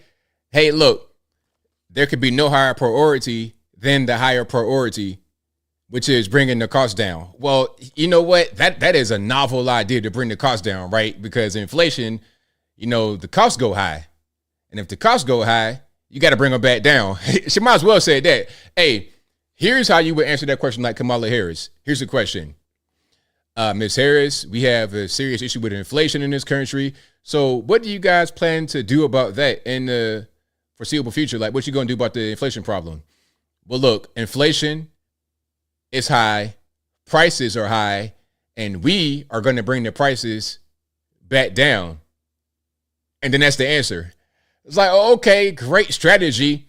Great, 1, 2, 3. Okay, actionable items. Fantastic. Best answer ever. Best answer ever. No plan, no actionable items, no knowledge on the subject, no nothing. I know it's a problem and we're going to fix it. All right. You go to the car repair shop, right? Hey, you know what? My engine making the noise, the light's on. I don't know what to do. Can you guys please fix it? Takes a look at it. Hey, man, something's wrong with the engine and we got to fix it. You know what? I didn't even know that before I came here. The engine light was on and the engine was making the noise. But thank you for telling me what I already knew. But how are we going to fix it? Crickets. But people that don't know about Kamala Harris don't know that about her. They don't know that she's an idiot. So now they're going to find that out. Now, here is a flashback from The View, I believe. Back when Meghan McCain was on there. Check this out right quick. Are you for defunding the police? How are you defining defund the police? Are you for defunding the police? How are you defining defund the police? Just answer the question in the best way you know how. Just answer it. Are you for defunding the police? Define defunding. That's like R. Kelly when he got caught with... R. Kelly was on an interview on BET many years ago. And the host, shout out to, I think it was Touré. It might have been Ed Gorton, but shout out to both of them because they both interviewed him. And the question was, hey, do you like teenage girls? What did he say? Define teenage. What? Define teenage? Tell me something. I got 19-year-old friends. Sir, let's not even do this, man. R. Kelly had Aaliyah on a BET interview when she was 14 or 15. He was like 27. They had on matching outfits and they had got married secretly. And he lied on the application or on the paperwork to say she was 18. When the parents found out, they annulled it. So then he goes on BET after all this is known. And the question is, hey, do you like teenage girls? Define teenage. What? These people are crazy. I swear they are. Hold on. I'm going to find that right quick. Let me keep on moving here. Shout out to you guys for being here. We got a lot more to get into. I appreciate y'all for joining. Hold on. What was this? R. Kelly, define teenage. Their sit down to Ray asked the singer outright if he liked teenage girls, to which Kelly replied, When you say teenage, how old are we talking? Girls who are teenagers. Kelly then and so yeah, that was Touré. Shout out to Touré. When you say teenage, how old are we talking? My man, that's why he's in prison right now, singing love songs in exchange for not getting violated. But anyway, yeah, these people are crazy, man. Kamala could never. She's not ready at all. All right, do I have more? I do have more. Let's keep on going. Oh, here we go we got the talking heads out here doing their thing. I am not confident at all because, as it was laid out earlier, I do know that, behind closed doors, while I won't name names, that there were people that were absolutely like, it can't be the vice president. So in one breath, they were saying, the president needs to be out. In the next breath, they were also saying it can't be her. I am not.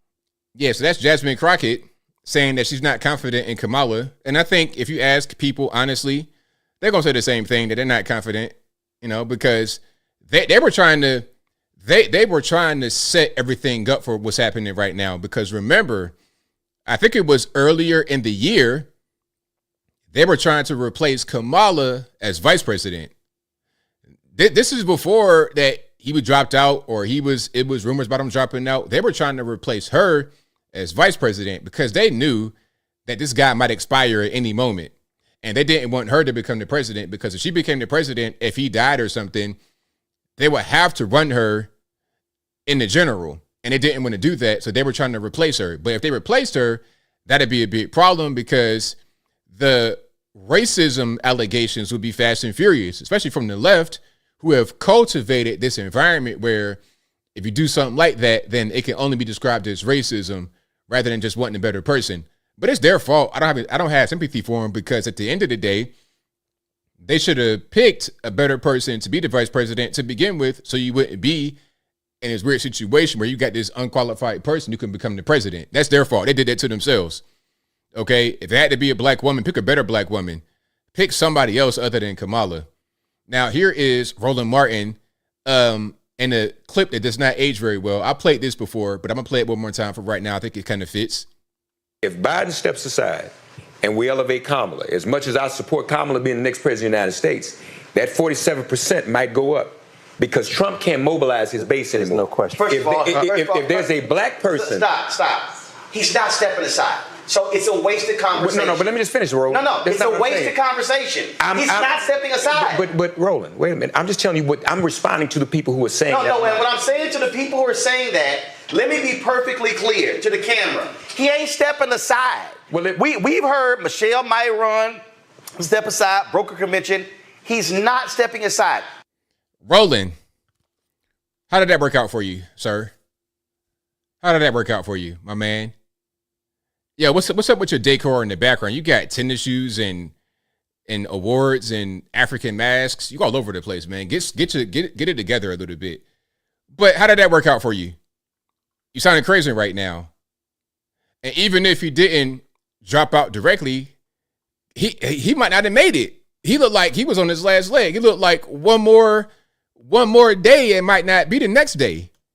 One more day might not be no more days. That's what it was looking like.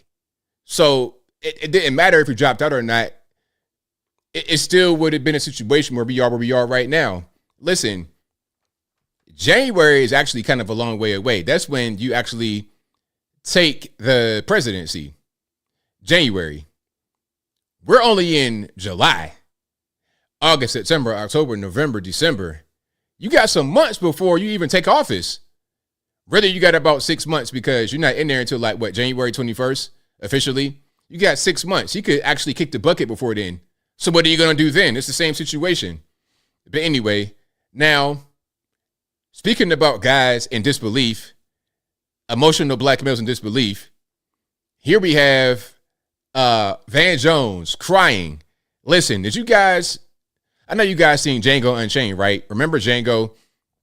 And I always, by people that are uneducated, I get called Steven from Django, right? The guy that was like the white man's helper. Hold on.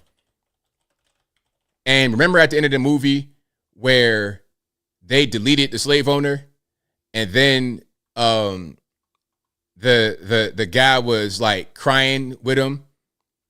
Steven was crying with him. You know, what's that? Samuel L. Jackson's character. Hold on, let me see if I can find the actual. I want to find the situation where he actually got deleted and all that. Here we go. Yeah. This scene right here. Remember this? Now, when I saw Van Jones do what he did, it reminded me of this right here. When Jimmy Fox and the German deleted the slave owner, and then the slave, the black helper, the slave wrangler, start crying. Now, remember this image right here, and then let's go to Van Jones. Even people who are pushing for this to happen, it's kind of like when your grandpa, you got to take the keys, and everybody, you got to take his keys, you got to take his keys, you got to, and he's fighting, and everybody's so frustrated, and then you finally get the keys back, and then you just cry, because this is somebody that you love, this is somebody that you care about, this is somebody who was there for you, this is somebody, you wouldn't be here without him, and you have to take something from him. Now, this is not, look, this politics is politics, but this is a human moment for one of the great humans in America. This is a huge moment for him, for his family, for all of us who love him, for all of us who wanted him to get across the finish line. But if you're a young person watching this, this is leadership.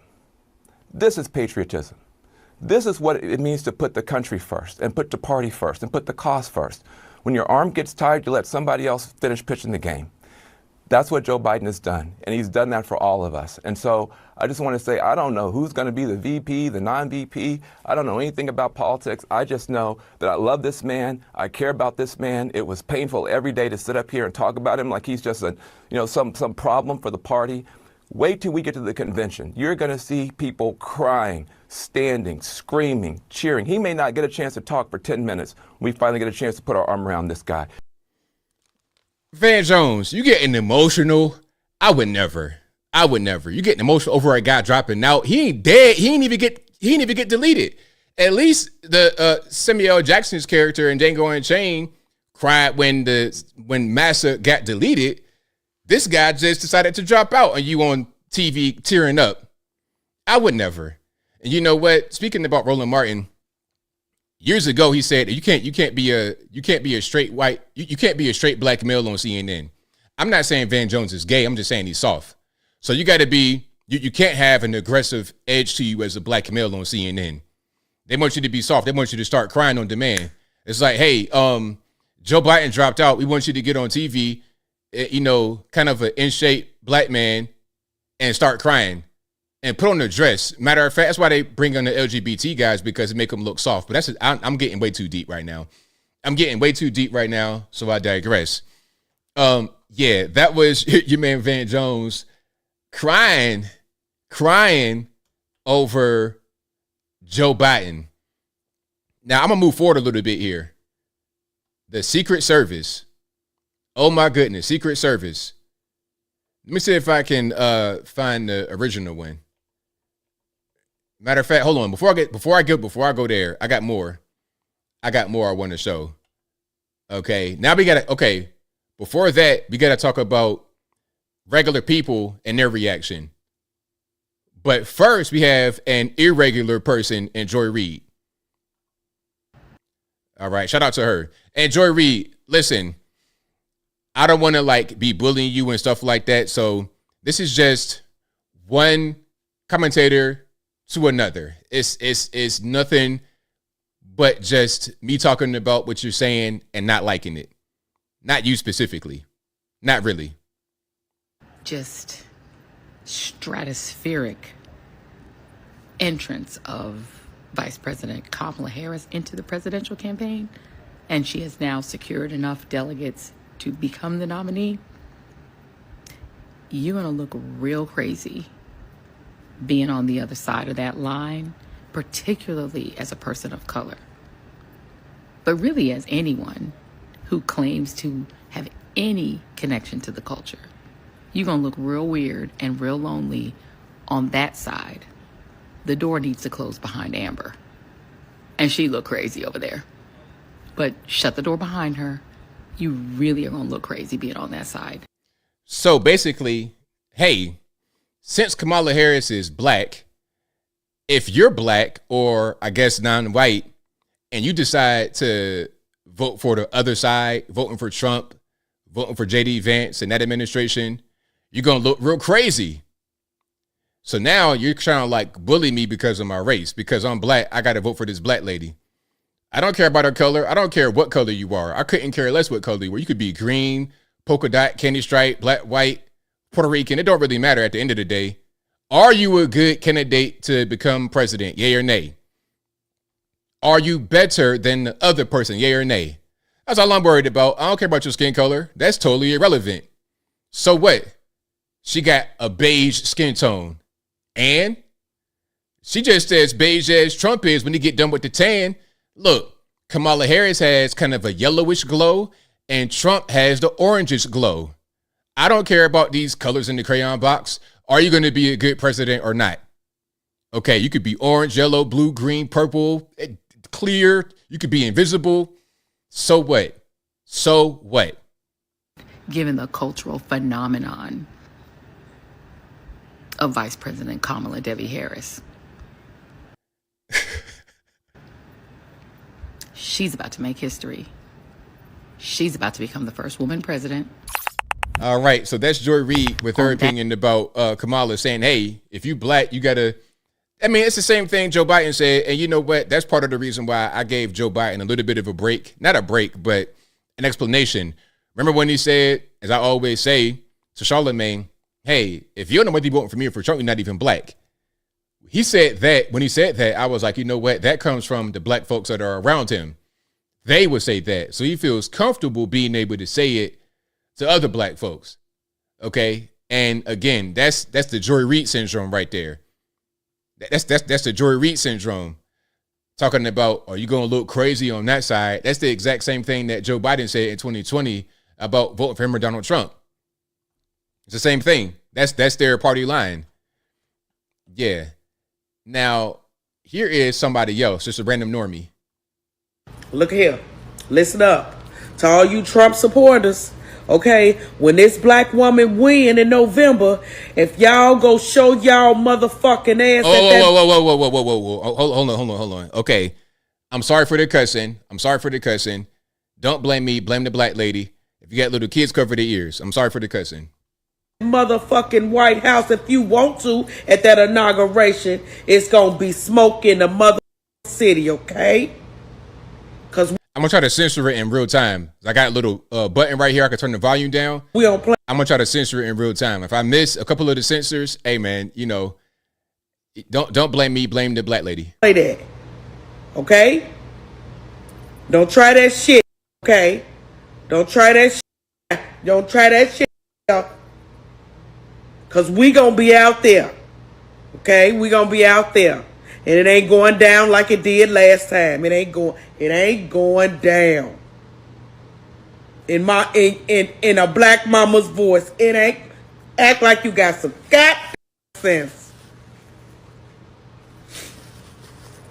You hear what I say? Yeah. Trump supporters.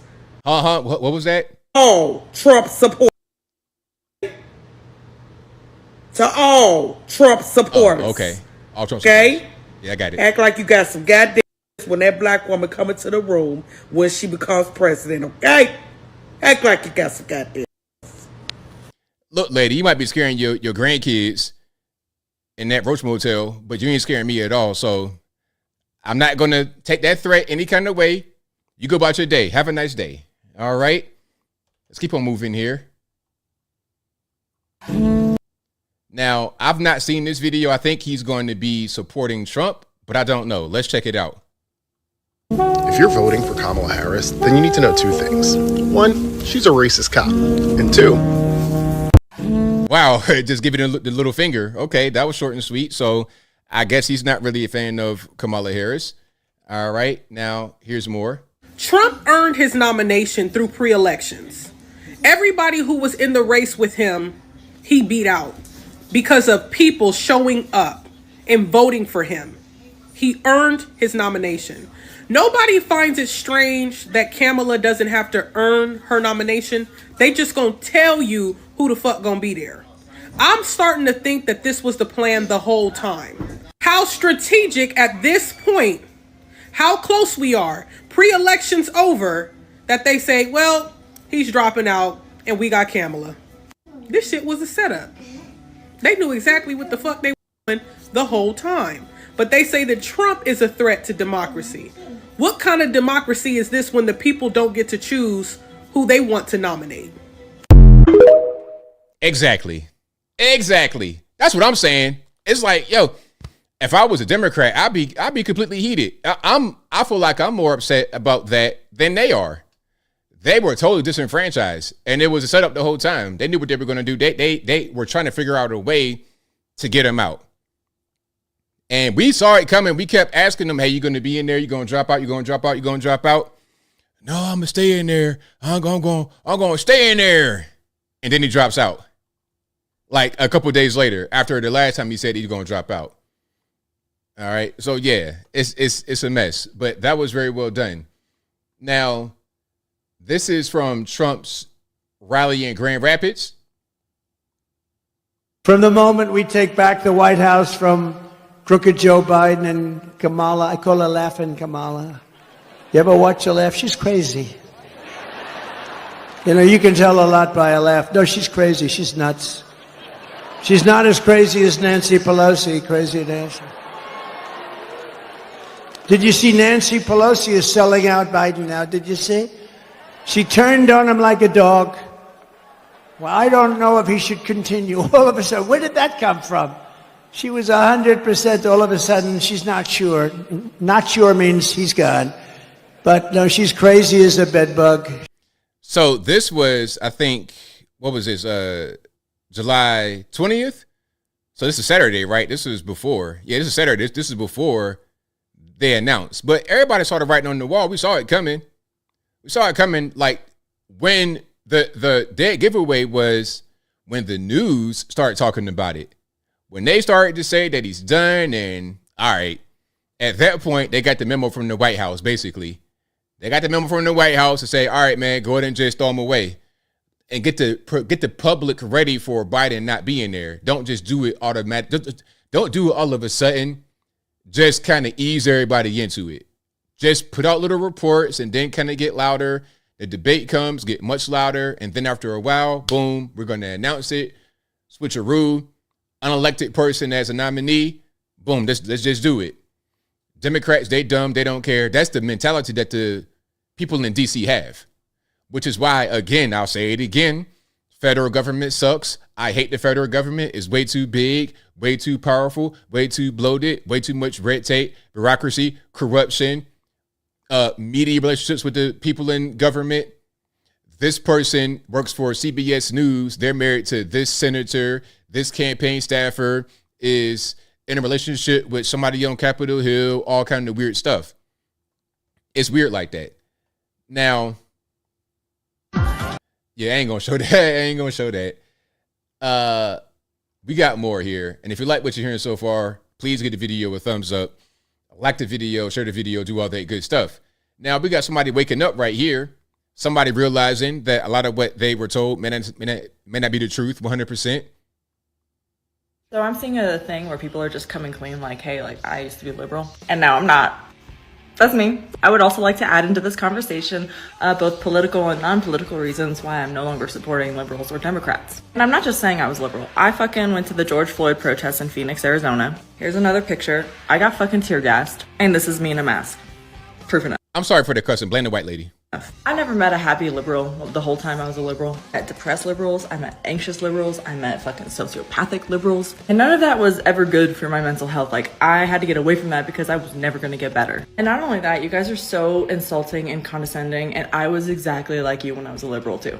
The first hint that somebody doesn't agree with what I think, I just can't help it but sound condescending and then insult them immediately. Like, that's your opening. Not a very effective way to do politics, let me tell you. Nobody wants to listen to an ass. And also, like, another turning point for me was like, why are y'all naked at your gay parades in front of kids? I have no problem with you being gay. It's just a no for me, dog. Like, so very well said. Shout out to her. There's somebody just waking up and realizing, hey, you know what? Being a liberal is not what it is. You're going to these protests, quote unquote protests, riots. You're going to these things and you're seeing, hey, wait a minute, this ain't really what I thought it was going to be. I don't like these people. I don't like insulting you right away off rip. I don't like that too much. Now, you know the kind of person that she'd be around or the kind of person that she may have been, just like this person right here, okay? Big megaphone, get ready to act a fool. Donald Trump is a traitor to America! You got a lovely voice. Are you a singer? I'll answer that question. I love death metal, so... Donald Trump is a traitor to America! Now, imagine hearing that. You just walking by, having a nice day. You might have gone somewhere. You might be downtown Chicago, which is beautiful, by the way. Downtown Chicago, minding your business. You're a tourist. You going to whatever kind of attractions they got. What's that, the Mag Mile? Ain't that out there? You're in D.C., going to see the monuments and going to the museums and the Smithsonian. You're doing all these things. Here comes this lady, death to America. Like, don't nobody got no time for that, man. Traitor to America, not death to America. Same thing. All I heard was Allah Akbar when she said that. But imagine you hearing that as you walk down the street with your Polish hot dog or whatever. Don't nobody got no time for that, man. I don't want to have that in my periphery. And that kind of person, that kind of energy was all around in D.C. last time I went there a few years ago. We got Hogan, Hollywood Hogan. Listen, I know Hogan had the whole N-word controversy, but aside from that, Hogan was the standard for wrestling, the best. Hogan dominated in the 80s and 90s in wrestling.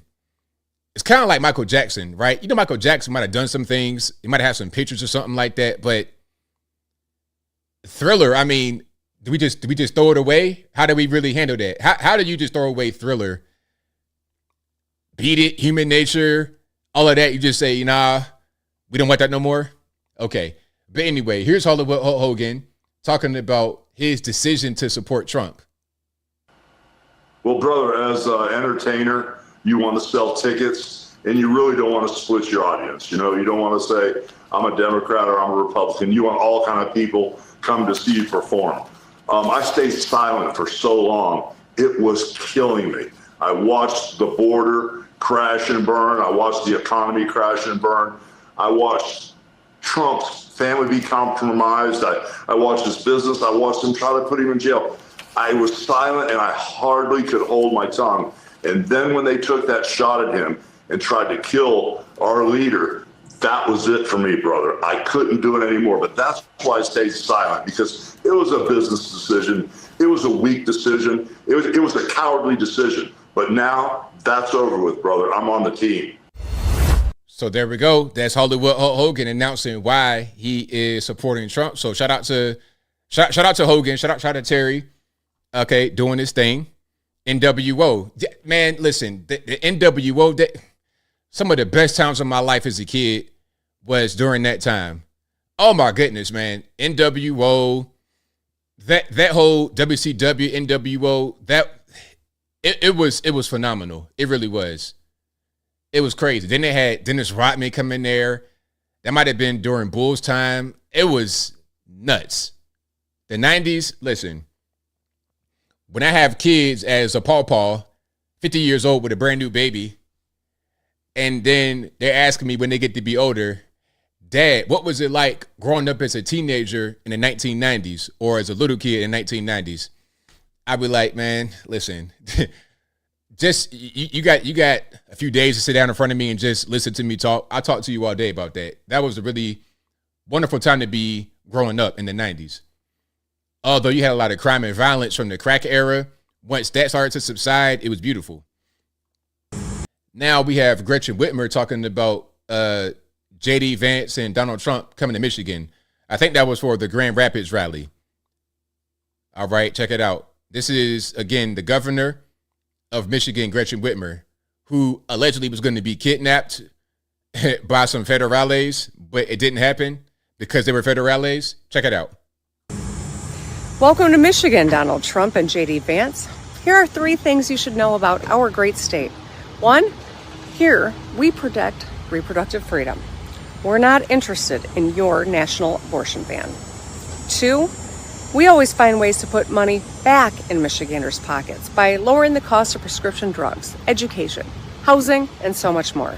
And 3, we're a proud union state, and UAW workers here still remember when Donald Trump broke his promises to Michigan workers.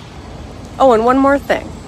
Michigan is going to reject your extreme Project 2025 agenda. Have a good trip. So here's a question. Who do you guys think Michigan is going to go for? WCW or, I'm playing, is it going to be Kamala Harris or is it going to be Donald Trump? Michigan. Which way they going to go? I don't really see Kamala Harris as a Michigan type of person. I don't really see having a lot of appeal over there. But I do see Trump and J.D. Vance, who's from Ohio, having a big impact on Michiganders. So who do y'all think? I think we all know what's what. All right. So keep on rocking and rolling. If you like what you're hearing so far, please give the video a thumbs up, like the video, share the video, do all that good stuff. That'll help me out tremendously. Yeah, Trump 24, you already know what it is.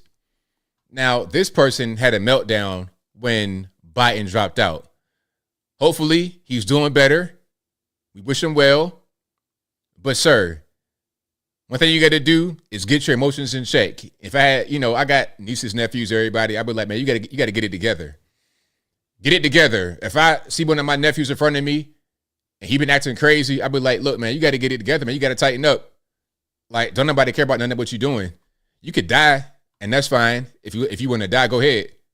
If you like going to jail, understand you got guys in there that like to manipulate men to make up sleep with them, like Fleece Johnson. They said Fleece Johnson. Remember him, the booty warrior from Boondocks?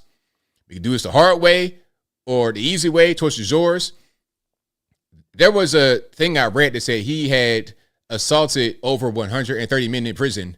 So I tell them that whenever they're in front of me acting crazy, acting the fool, you run into that guy, and that guy knows some Brazilian jiu-jitsu, you're not going to be able to succeed. So anyway, that was really dark. Let's go to this man right here that had a little bit of a reaction about Biden dropping out. Check it out.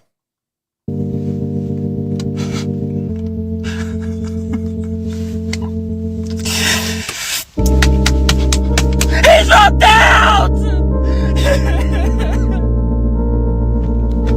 He dropped out! Now, are you playing with me or are you really seriously doing this? Are you really acting the fool, throwing the whole tantrum?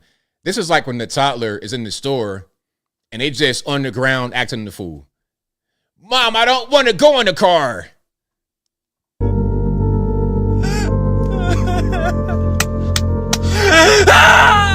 Joe Biden, please! Well, some are going to say it's fake, but he got painted nails. I'm thinking it's real. Slapping himself. You have mental. I've seen this. I've seen this kind of behavior before. I've seen it before. When you don't really have a lot of boundaries set up in your mind, you don't know what to do with your emotions. You got to get it together, man. Don't nobody got time for this.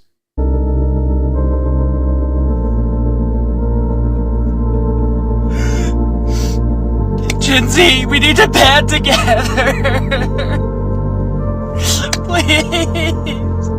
He was for Gen Z's first president.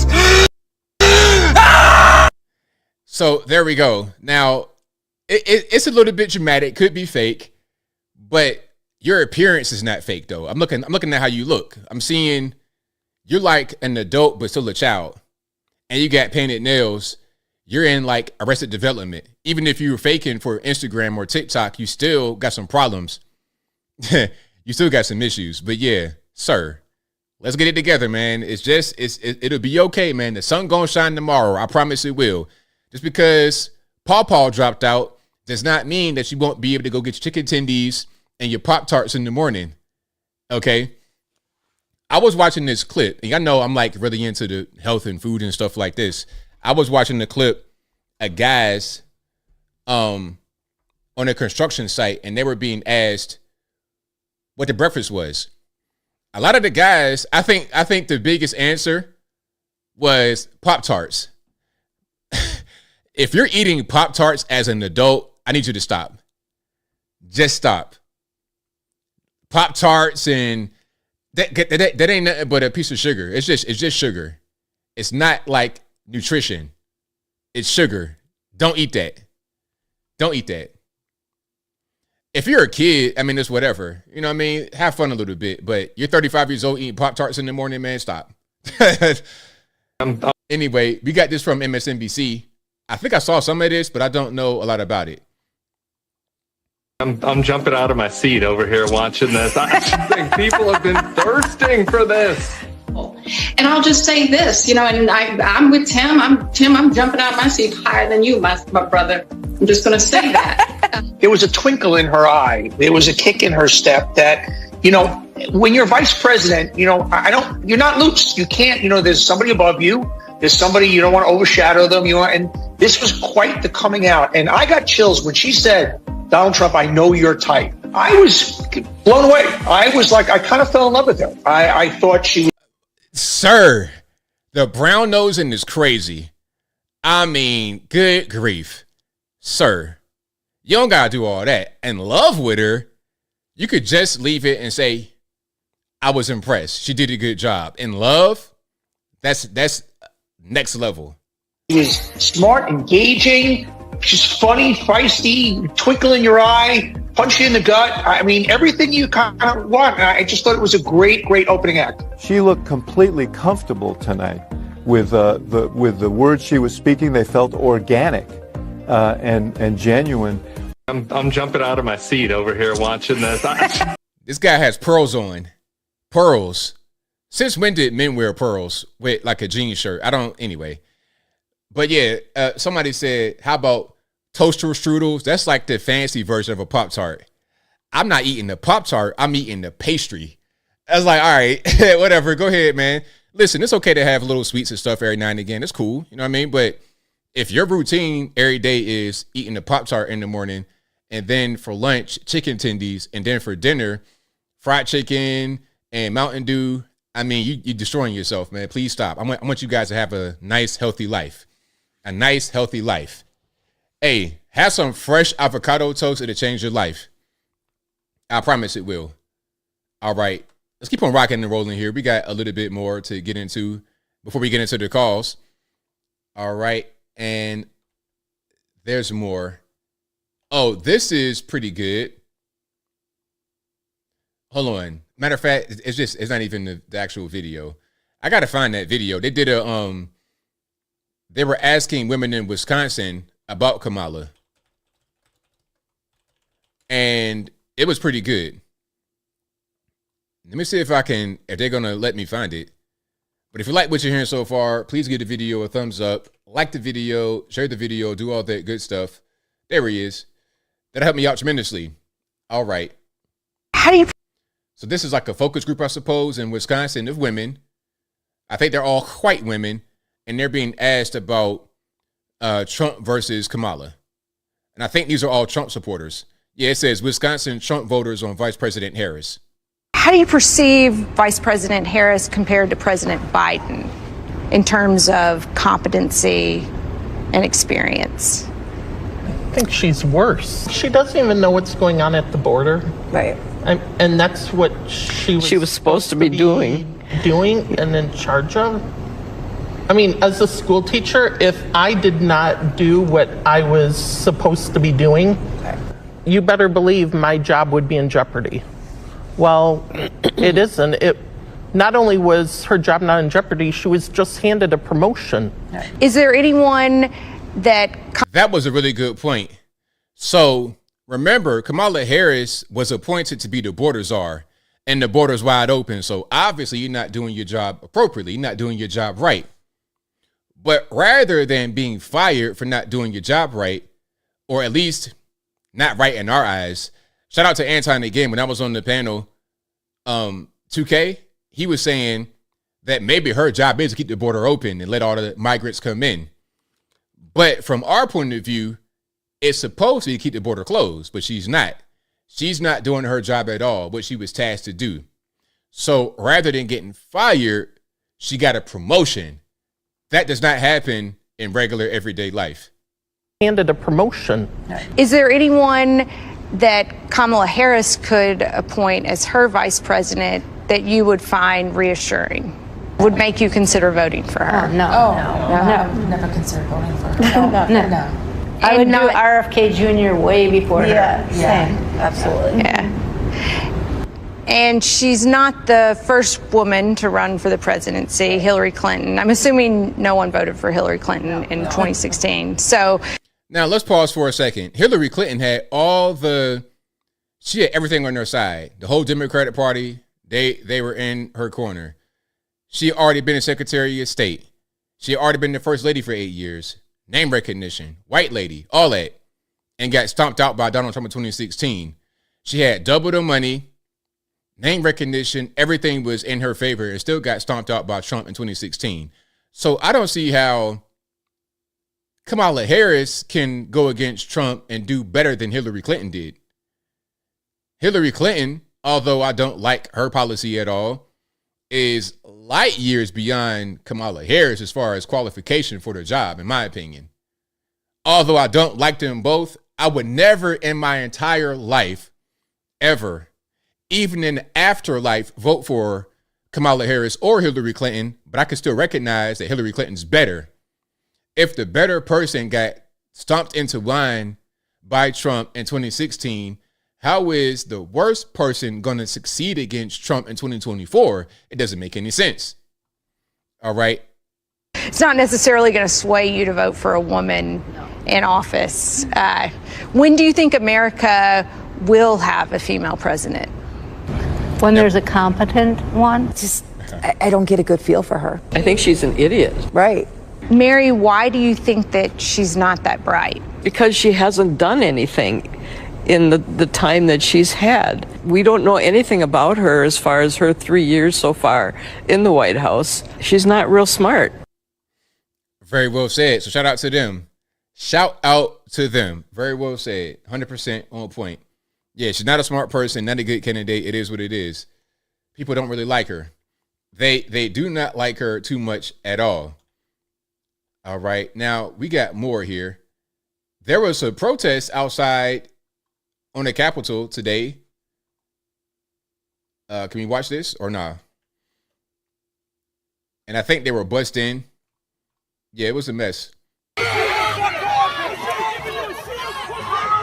Now, I think this was a protest against Benjamin Netanyahu because he came to the Capitol today.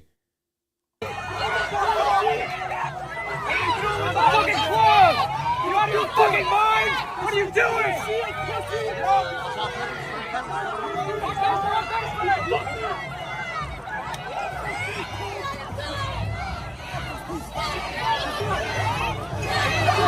Now, we see these kind of so-called protests that always get out of control, might get to the point of a riot all the time in D.C. Nobody says anything about it. Oh, they're just exercising the First Amendment right. It's all good. Okay, we got spray coming out. People get beat with pedines and all that, and it's not a problem. They do that all the time on the left. But anything that we do that's close to this, it's the end of the world. I think they know these are children, and they will do whatever they're being paid to do. And then if that's not them, then it's a little bit more serious, although it's not really. They cause damage, destruction, chaos wherever they go, and they get to do whatever it's like children that aren't given discipline at all. They could just do it. They could just run amok in the house, draw on the wall. That's kind of what they think these people are. But they're very dangerous. People have died as a result of Antifa and these kind of individuals. They've died. So they're very dangerous. And again, I think that protest was today because Benjamin Netanyahu came into town. And speaking about Benjamin Netanyahu, did you guys see Fetterman? Fetterman decided to wear a suit today because Bibi came through. Now, look, normally, y'all know how John Fetterman looks. John Fetterman has a disgusting wardrobe. His wardrobe is nuts, man. Like, on the Capitol Hill, I think it's disrespectful to be looking like Adam Sandler or a guy that's about to snake your drain. I think that's disrespectful to come to work like that on the Capitol Hill. I don't like it. I'm not a fan. Okay, hold on. I'm going to give you a compare and contrast right quick. Now, to the White House Correspondents' Dinner, he wears this. Look at this. That's his wife right there. She looks very nice. Blue dress, long, tailored very well, little clutch box purse. Looks great. Fantastic. And something else. How did he get her? She looks like a pretty nice looking lady. But if you are above 6 foot, you're like 6'8", you could look like Lurch or a caveman. It don't matter. He has on a white hoodie with a bow tie, like a tuxedo type situation printed on the front. You know, the way that the tux shirt is, and then the way the bow tie is right there. He has that printed on like an off-white hoodie. And then he's wearing shorts with a regular pair of like tennis shoes on. Shorts at the White House Correspondents' Dinner. That's how Fetterman normally looks on Capitol Hill, at work, whatever. Shorts, t-shirt, slovenly is how he looks. Now, if you want to dress this way when you're at home, going to the store, something like that, okay. But I think it does not show respect to the country when you go to Capitol Hill as a U.S. senator looking like that. I don't like that at all. ATM machine, is that what it is? Okay, maybe that's why they're together. So shout out to Fetterwoman. But again, today, he was wearing this. Very interesting. So when Benjamin Netanyahu comes to town, all of a sudden we're debonair. We're fashion forward. We got this nice tailored suit on. Oh, funny how that works. So when it comes to the American people and respecting us, hey man, I don't know, man. I got to put on this hoodie. When it comes to a foreign leader of a certain place, Israel, all of a sudden you dress up. Okay, noted. My thing is, you should always be presentable if you are in that kind of position. Always. You're on the Capitol Hill, you should always be presentable. You're at home, whatever, do what you want to do. You're at work, you should behave as such. Okay? Somebody says, shout out to Joan. Joan says, 5-year-old picks better clothes for school. Yes, exactly. 100% correct. 100%. All right, I got some more here. Just a little bit more. Okay. Now, I think I want to show this here. All right. Nancy Mace. Now, we know that Kim Cheatle has resigned as director of Secret Service. She already resigned. She's out. If you ask me, she should have got fired. She should be locked up making big rocks to little rocks, because that whole thing with the sloped roof was madness. Matter of fact, hold on. Before I show the whole Kim Cheatle, Nancy Mace kerfuffle, we got to look at this sloped roof nonsense from a new CNN video with exclusive video of the rooftop. Now, check this out. Under intense pressure, the all right, director we of don't the got Secret it. Service. Anderson Cooper. Okay, cool. That's fine. Let's go forward a little bit. Now, you can see, I'm going to turn the sound down. We don't need the sound. All you need to see is the roof. Now, this is the roof right after the shooting. You can see like a little line right here. So it's like a little line. You see where it says camera video shows, right on the S of shows. And north of that, you see like a little line right there. That is a trail of blood from where the shooter got deleted. The shooter, you can't really see him. It's kind of covered up by my man right here with the tactical gear and a lower third. But the shooter is right there on the roof, dead, bleeding out. Okay, you just left him right there. Like, all right, you dead. Ambulance, nah, you good. You're dead. You get your top popped off. But what do you see right here? You're seeing somebody with a body cam, another guy with tactical gear, a lady right there. I could tell by her stance. There's a lady right there at the edge of the roof standing, and another guy with a suit on and the badge, probably Secret Service. They're all on the roof standing, and they don't appear to be slipping off. They don't appear, I'll let the video play. They don't appear to be slipping off. They don't appear to be unstable. They appear to be just fine. So when Kimberly Cheatle says the reason why there was nobody on top of the roof is because of the slope, huh? Why is everybody able to be on there just fine? And these are the kind of guys that should be up there protecting the roof. The slope roof argument, they gotta just apologize for that. And you see my man right here in the bottom, right? You see his feet, and you see the blood. Yeah, no ambulance. Just go ahead and let him just, you know what I mean? It's fine. So yeah, if and it said make it hard to see. But look, so here's a view of, it's not that much of a slope. You could see from rooftop to rooftop, even over the peak of it, you can still see over the peak and down to where it slopes. It's not that big of a ridge. And even if it is, just put one guy on each part where the roof is not visible. Everybody that was inside of the building could come outside and go on top of the roof. Okay, you got 10 guys and you got a roof that has 6 sections that need to be guarded. Put 6 of the 10 guys on the sections. How hard is that? Listen, the shooter had a drone and flew it to survey the area before he got on top of the roof, probably some hours before.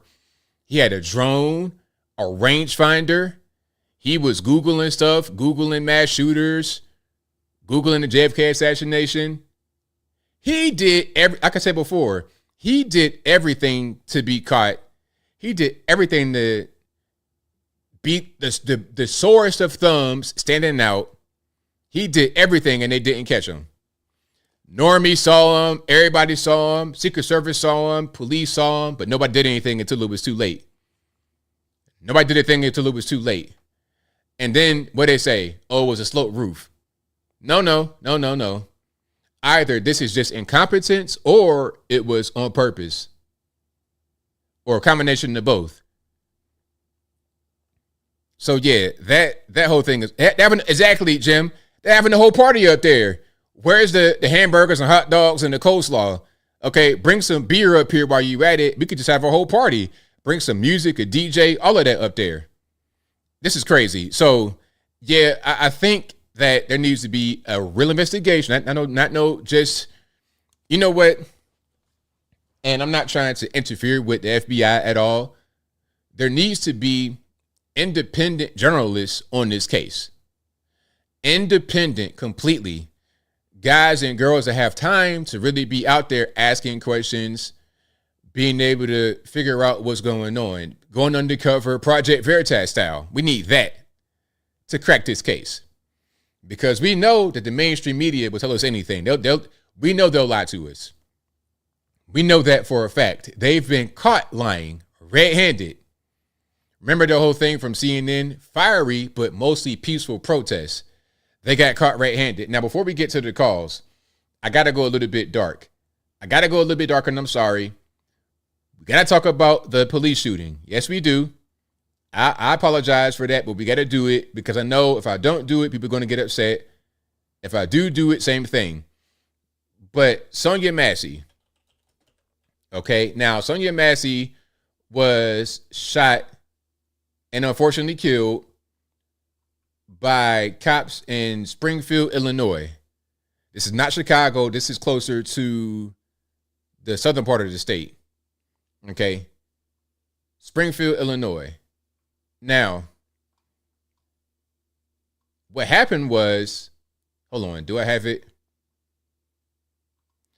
What happened was she called the police because she said it might have been a prowler around her home. The police get there, 2 cops, white guys, they get there, and they search around her home, go through backyards. They don't find anything. So they go to the front of the house, and they're saying, hey, Miss Massey, well, they don't know her name yet. They're saying, hey, we didn't find anything. We went through here, we went through there. Everything appears to be okay.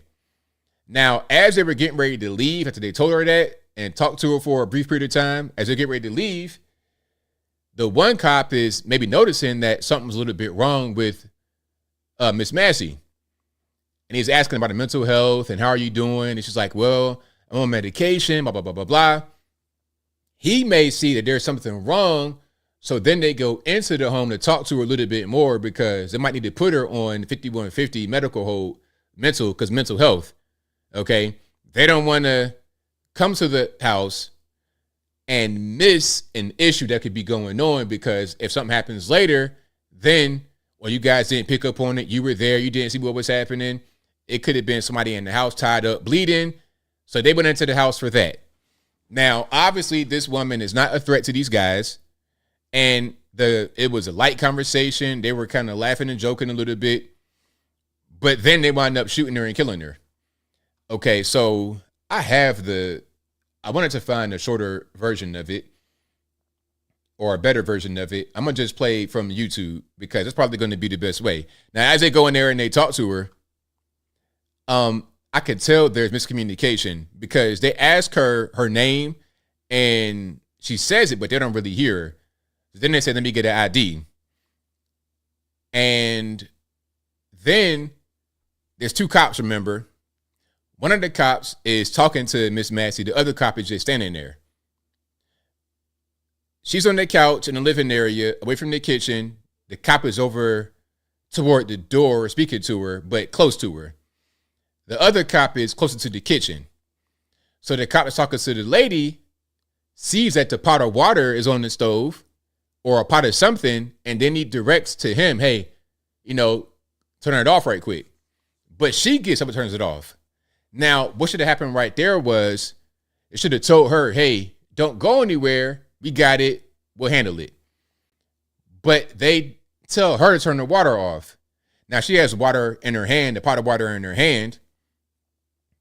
And the cop who had the body camera, who was close to the kitchen, backs up. She's like, hey, where you going? She's like, I'm trying to get away from that hot boiling water. And she says, I rebuke you in the name of Jesus. I rebuke you in the name of Jesus. He hears that, and the gun comes out. Almost right after that, the gun comes out. He may have taken that as a threat. She got the water in her hand. She says, I rebuke you in the name of Jesus. To him, that might have been, she's going to attack me with the water. Hot boiling water on your face, not a good thing. So they tell her, drop the water, and it's some confusion going on. I don't know what happens. Some say she threw the water. Some say she didn't. Some say the water dropped when she got shot. It doesn't really matter. Ultimately, they shot her, and they shouldn't have shot her. And yes, thank you, Bletch. Let me pull up the actual video so we can follow along a little bit better. Now, what should have happened was you just back up. All right, let me come back here. Okay, we got the video, so you could kind of go along a little bit better now. Okay. What's up? I got some paperwork. Can you grab that Bible, please? Yeah. So you can see the whole setup right here, right? So she's on the couch in the living area. The cop is talking to her, but he's kind of closer to the door, right? And the other cop, you can see where he is because he has a body camera. He is behind the cop and a little bit closer to the kitchen. Okay? So they're talking, whatever. And at a certain point, I'm going to show you when the whole pot of water thing happens. No, we don't need a fire while we're... You guys have that stack right there, maybe? So the cop, did you see it? Look, watch. I don't know where my... On the left-hand side of the screen, right here, watch what he does. You guys have that stack right there, maybe? So the cop right here points to the water. Now, what should have happened was that the cop who had the body camera should have went into the kitchen and turned the pot off. That is my immediate instinct. If I was a cop, I would have picked up on it immediately right away. She should not be going anywhere. She should be sitting right there because they already identified that she has a mental health issue and they're trying to just figure out what's going on. She's not a threat, but I don't want you to be doing too much. Just sit down. I got it. And it could have been handled pretty easily. It's okay, Miss Massey. I go get the water for you. Don't worry about it. Just sit right there. Just hang tight. 1 second. Check on her. Let me get this. No, we don't need a fire while we're here. So they let her get up and get it. So if they thought the water was a threat, then why would you let her go in the kitchen and get it? It doesn't make any sense. You right there turn the water off and it's fine. But now she has a pot of water. Okay. Let me see. Okay. Where you going? Huh? Where you going? Away from your hot steaming water. Away from my hot steaming water? Yeah. Oh, I would rebuke you in the name of Jesus. Huh? I rebuke you in the name of You better fucking not. I swear to God, I'll fucking shoot you right in your fucking face. Okay. So I rebuke you in the name of Jesus made him put the pistol out. He doesn't know what that means. That's why he said, huh? He heard what she said, but he doesn't know what it means. So he's thinking it's going to be a threat. She got the water in her hand, mentally unstable. She's going to throw the water at me. So now I got my gun out because you got to put the water down. Okay? Drop the fucking drop. So now, after this, I can't show it, obviously. They shoot her. Now, I've seen videos where they say she threw the water. But there's a few things. First of all, look at how far they are. Wait a minute. Let me just take my camera down right quick. Let me take my camera down. Hold on. Okay. Look at how far they are. Matter of fact, I'm going to turn it off a little bit. Yeah, I'm going to turn it off. Look at how far you see right here where the kitchen meets the living area. And you see where she is. How far do you think that is? 8 foot, 10 foot, 15 foot? It's not close. This is a small, petite lady with a pot of water. Do you think that she, from that distance, can reach you with the pot of water? I mean, is that what we're going to say? And the pot of water does not get thrown or anything or fall until after they're already having their guns out and they're basically in the process of shooting her. You see what I'm saying? So if you wanted to not get with the water, here's a fun fact. You already have distance on your side. The one guy did right from the beginning. Which was to back up. And she was like, why are you backing up? Where are you going? He did right from the beginning. You create distance. She cannot hurl a pot of water that far and hurt you. When the water did get thrown or it fell, it was right there in the kitchen, pretty much next to her. And it wasn't going to go further than that because she can't. Have you ever hurled water at somebody from a pot? Have you ever done that before? Let me tell you something I did. Recently, I had a pot of boiling water, probably the same size as that or a little bit smaller, a big pot, because I got these birds in front of my house and they keep making nests. Well, they made a nest, but they keep coming back to hang out, and they got droppings right at the entryway. Like I got like a covered porch type area, and they drop their droppings right at the entry of the porch. So I'm always out there cleaning it. So I had some hot water one day to just throw it on the concrete and loosen it up, rather than have to put soap and pressure washer or whatever. So as I tip the pot, a little bit falls on me. Like on my hand. It didn't even burn. But I noticed I couldn't really throw it too far. It's water. It's not going to go very far and be cohesive. It's going to break apart. So if you're 10, 15 foot away, the water cannot reach you. All you got to do is back up and you'll be fine. The most it'll do is fall on your shoes and your pants, but you already got boots on and pants on, so you good. It's not going to hurt you. If you are right close range to somebody, the water can hurt you. But that's not what happened. Look how far they are. Look at the distance. It's not enough. It's not enough room. It's not. You don't have enough. You're too far away for that to work. Okay, there's too much room in between you. Too much space in between you. Now, if it was close range, different story. It's like trying to throw a punch from the kitchen. You're not going to connect. You're too far away. So some of y'all might say, "Oh, she threw a punch. You could shoot her or tase her." What? She's not going to be able to hit you because you're 10 feet away. And here's something else about close range things. I saw somebody get shot with a shotgun. Well, I didn't see them get shot, but I saw them afterward.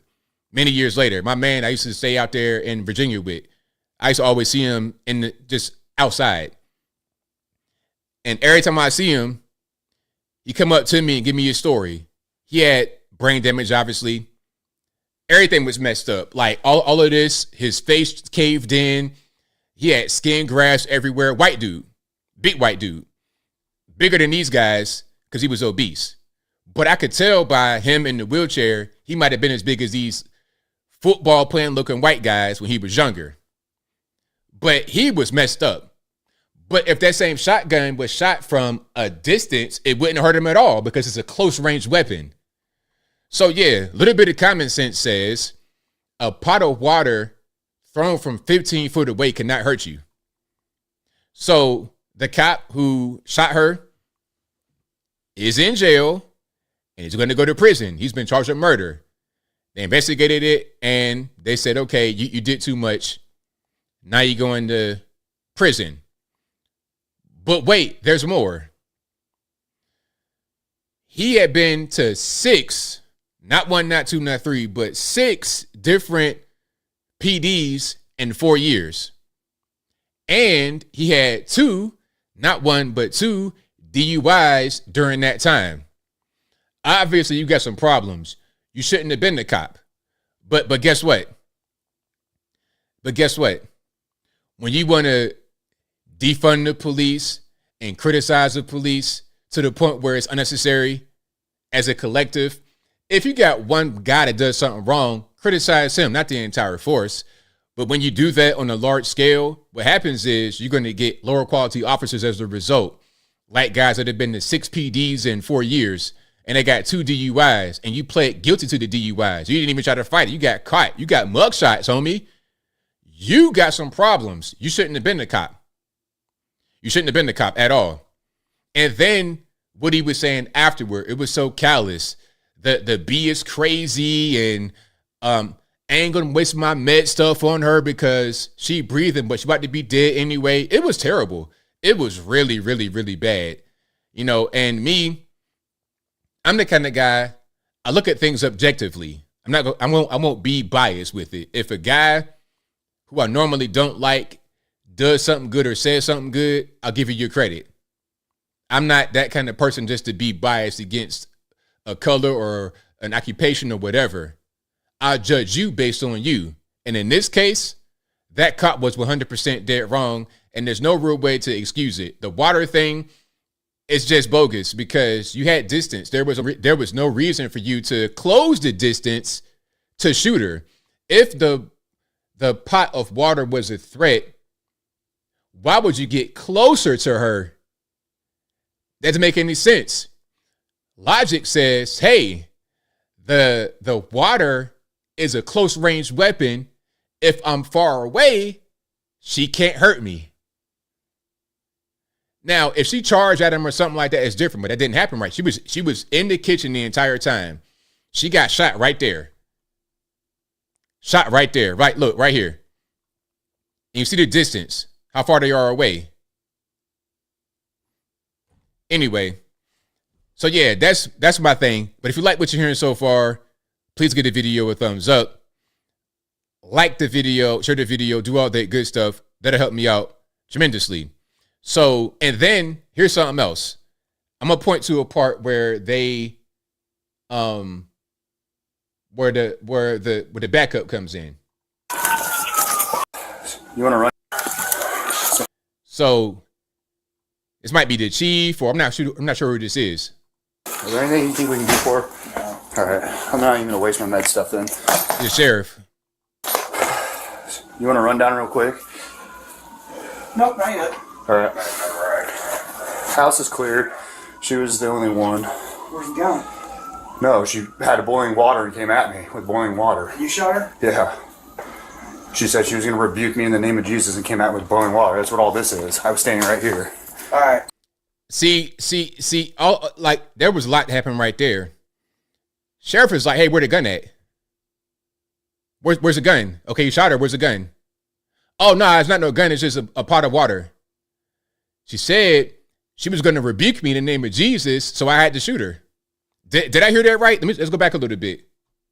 The boiling house is quick. Nope, not yet. All right. House is cleared. She was the only one. Where's she going? No, she had boiling water and came at me with boiling water. You shot her? Yeah. She said she was going to rebuke me in the name of Jesus and came at me with boiling water. That's what all this is. I was standing right here. All right. Terrible. Came at me really in the kitchen. The water was always in the kitchen. You're in a living space. The water wasn't going to hit you. She didn't come at you. You closed the distance. It got closer to her, and the water still didn't hit you. So yeah, that's pretty much what that is. Now, if anyone has a different opinion about this, please call me. The number to call, 434-658-1220. Again, 434-658-1220. We're going to get to the calls in a minute. I know I'm a little bit late, but don't blame me. Blame the white man because it ain't my fault. So yeah, the cop is in jail and will go to prison. All right. Now, let's keep on rocking and rolling here. And we got super chats on deck. Then we're going to get to the calls. Let me see. I'm reading some of the comments here, but I'm going to come back to those in a minute. Thank you to Jenny Jones, who says, breaking news. Jets being scrambled in Alaska because of a threat. Yep, you had the Russian and Chinese fighters out there. Sure did. That was right during the little 10-minute speech that Biden did. Thank you to Christine Evans, who said, did you know that Trump Jr. got a package in February with a white powder and a note that said Lee Harvey Oswald's grandson needs to complete his contract attached to it? It was brought up in the FBI hearing today. I did not hear about that. Thank you for that. Thank you to HP Benin, who says, thanks for covering this, ABL. No problem. Thank you to Jason E., who says, this stuff don't look right. His hands look dark like Uncle Clyde. WTF going on? I don't know. Thank you to Warden Word, who says, bro, why are Kamala ads playing on your channel? I hate YouTube. Hey, man, that's YouTube for you. I can do nothing about that. Shout out to them. Thank you to Golf and Guns, who says, Joe could have recorded that video days ago when the sus letter came out. True. Thank you to YIM J5 for your donation. Thank you to Teacher Jizzle, who says, money toward a new mug. But sir, no. Thank you to Abu Bakr Al-Puff Daddy, who says, does Obama support Kamala? Getting contrary reports. I've not seen him endorse her yet, so that must mean a no, at least not right now. Maybe if he has endorsed her, I missed it. I sure did. Thank you to Laura Catherine. And yes, Ness, Joe Biden spoke at 8:02 to 8:12. And that was it. If you rewind this stream, you'll see it at the very beginning. So shout out to you. Thank you to Laura Catherine, who says, it's a sad state our country is in, ABL. Thanks for helping us, keeping us informed and sane in these crazy times. No problem. Thank you for your support. Thank you to Abu Bakr Al-Puff Daddy, who says, community specific, the brothers, gonna vote Kamala. Most of us will, of course, but there will be a decrease. You might see 30% vote Trump of black males. Black women, on the other hand, no. They're going to be Kamala. They love Kamala already. Yeah, I'm already seeing it. Some black women are not going to vote Kamala. Some. Unfortunately, it won't be a very high percentage, unfortunately. So shout out to all of you guys out there who are not going to vote for Kamala. And shout out to the black women who are not going to go with the sisterhood and do their own thing. Shout out to you guys. I know it's tough. For you guys, for the men, it's easier. Because we are more about common sense and logic. We're not so much on emotion. But for the women and other women, I know it's going to be hard for you guys to vote that way publicly with other women coming at you crazy. I know it's going to be hard. So shout out to you guys. Thank you to Apple again, who says, how should President Trump campaign versus Kamala Harris? Hit her on her record, really. Hit her on her record, debate her, and just go hard. No racial stuff, just hit her on her record. Thank you to Wharton Word, who says, I'm waiting for Kamala's pander moment of, I keep hot sauce in my purse like Hillary. Thank you to Smooth Artist, who says, Joe looks like he pooed it. Thank you to Kelly Hartnett, who says, hello from Vancouver. Shout out to you from Vancouver. Thank you to Bina, who says, she's 50% Indian from her mother. Her mom is part of the privileged Hindu elite. 25% Irish, 25% Jamaican from her dad. Her great-great-grandpa was the second largest slave owner in Jamaica. Wow. Thank you to Smooth Artist, who says, who's hotter, Kamala Harris or Fani Willis? I'm going to go ahead and pass on that. No, matter of fact, I'll answer. When Kamala was younger, oh, yeah. Yeah, Kamala, when she was younger, that's right up my alley when she was younger. Looks-wise, not anything else, but looks-wise, yeah. She was one of those ones. But that's it. I would never. Think of the Smooth Artist who says, who's hotter? I already read that one. Think of the Sometimes Friendly who says, ABL, congrats on the growth of your channel. Thank you for that. I appreciate you. Thank you to Shankopolis who says, keep up the great content, ABL.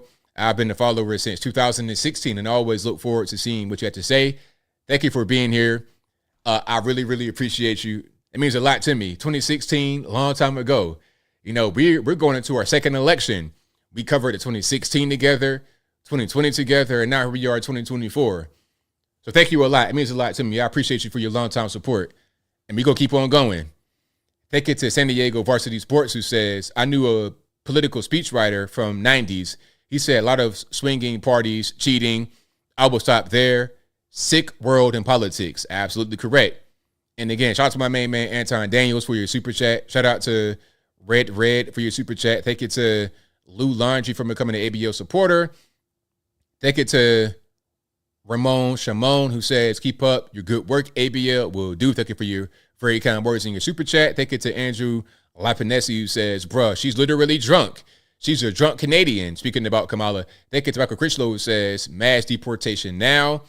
Thank you to TJ Jizzle, who says, gifting 5 ABL memberships. Appreciate you for that. Thank you to Lou Mazzino, who says that the people were really ready for Kamala Harris. Why did she only get about 2% in the 2020 Democratic primary? That's a great question. And that 2% might be a tad bit generous. Perhaps. Thank you to Ryan Henderson, who says being a liberal is not liberating. Fun fact. Thank you to Lothair, who says if you're a fan of Hogan, you should watch his stuff when he was in Japan wrestling. He was pulling off spin kicks and legit wrestling moves. Shout out to Jim St. Amour, who says, hey, ABL, thanks for all you do. I always appreciate your straight to the facts commentary, plus your humor. You're one of the best in the game. Thank you for that. I appreciate you. Very, very kind words. Thank you to Wharton Word, who says, where's Jesse Lee Peterson when you need him? Beta. Thank you to Lothair again, who says, steak, eggs, protein, shake, and push-ups, breakfast. Right on. That's all I'm talking about. Yeah, eating right, exercising. I love it, man. Shout out to you. Thank you to Slenderella Charming for your heart beating emoji donation. I appreciate you. And thank you to High Tolerance, who said, shout out to ABL. Your unbiased approach is needed and enjoyed seeing you on Anton Daniels' channel this past Monday. Thank you for that, man. Definitely appreciate you. I'm glad you can recognize what I do. I'm always shooting myself. I'm not a biased person. I just call it how I see it. I lead with honesty, and I'm glad that it's working out for me and working out for you guys as well. But we got calls on deck, okay? Let's go ahead and get to them. The number to call is 434-658-1220. Again, 434-658-1220. There's also an email in the description, so you can call in through Skype and be right here, bottom left-hand corner of the screen, talking about whatever's going on. All right, so shout out to you guys again for being here. Zachary says, are we going to see Joe Biden's speech? He already spoke. It was only 10 minutes. He spoke from 8:02 p.m. Eastern to 8:12 p.m. Eastern. I lie to you not. If you rewind this stream to the very beginning, you'll see it. Okay, yeah.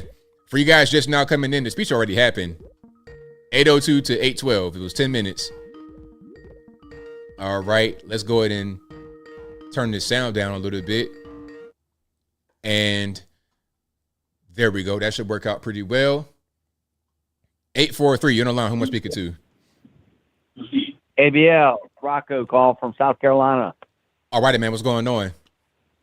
How you doing, man? I'm going to go to this like 1 minute because I don't want to hold you up too long, man. I remember you touched on Pop-Tarts. I got to ask your favorite flavor when you were eating Pop-Tarts. What was your favorite flavor? The cinnamon. Okay, mine was brown sugar cinnamon. Yeah, there you go. We on the same page. Shout out to you. For real, bro. Look, I've been following that thing, what you did with the cop cam. And one thing I want you to go back and look at the cop cam footage that you brought up. I think you brought it up from X, maybe Twitter, whatever they call it now. I just want you to go back and look. How can that rifle end up 4 foot over from the shooter? If you go back and look at that video, so the shooter, he was dead clearly, but the gun was like, I'm guessing 4 foot because you got the rings and you got the little humps in the roof and everything like that. Might be something you want to go back and review. I don't know if you've been following everything. I watched, thank God the Secret Service lady stepped down because she was clearly inept. And I just want to thank God for Trump being alive because it was only the hand of God that guided him bullets. Everybody in the chat room, I love everybody. I love your show. I ain't going to hold nobody up. I just want you to just know that everything you do your research, and I love you. Everybody in the chat, because everybody's honest in here, and you hold your chat room to check. What I really admire about you the most, ABL, you don't allow any BS in here. You keep it real. Everybody in here, I love everybody. Have a good one. Keep on the good work. Peace. Thanks for the call. Appreciate it. Great call. Great way to start the call part of the show. I appreciate that. Let's keep on going here. Let's pick it to 217 on the line.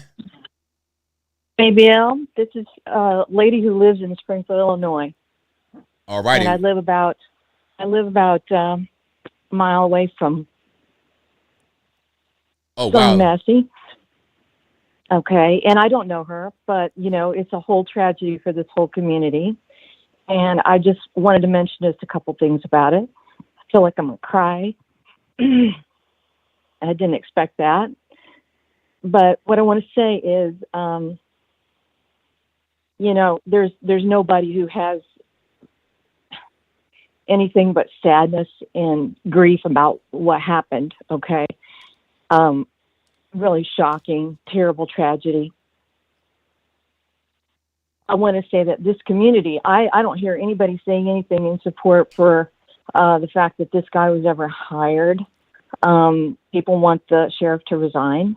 I think he should. I think he eventually will probably have to.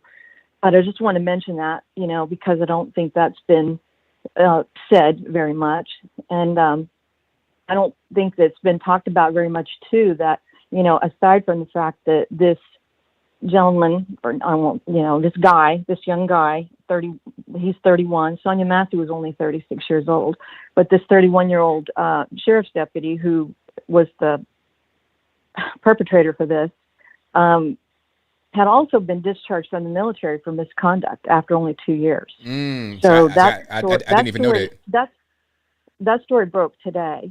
I haven't heard anybody else mentioning too much, but I do have a news article. I heard it on the news last week that he is also being held outside of this community because of his medical issues. He has a colostomy and he has stage 3 or was treated for stage 3 colon cancer. Wait. So the guy, the cop, deputy, he has a colostomy bag and colon cancer? That is correct. Wow. Yeah, that is correct. And that is report. I'm looking at the Illinois Times website right now because I knew I heard that on the radio the other day, and I was like, I haven't heard anybody else talking about it, but there's a news article about that, and it was on the radio too. So that's why he's being held in a different county where they have medical support available for, particular needs that are available to somebody who has a colostomy. So supposedly it says in the article that he's supposed to be having surgery or was hoping to have surgery in a few months to reverse the colostomy. So it's a really bizarre even more bizarre than meets the eye, I think, in a way. So I just wanted to, mention that. And I appreciate you, and I've been watching you for a really long time, and I'm sorry that I have to call you under these circumstances. So I want to also say, I'm the mother of a policeman too, not in this community. But I talked to the sheriff's department last week, and I'm basic about something else. I had to talk to them, and I told them, I don't want to say a bad word, but it gets me pissed off about the whole thing because it reflects badly on anybody who works in law enforcement, for law enforcement, this kind of crap going on. So, I'm angry about it because it shouldn't have happened. Right. I agree with you. And 100%. that's all I want to say. Thank you for your call. Definitely Thanks appreciate you. All right. Appreciate it. Bye.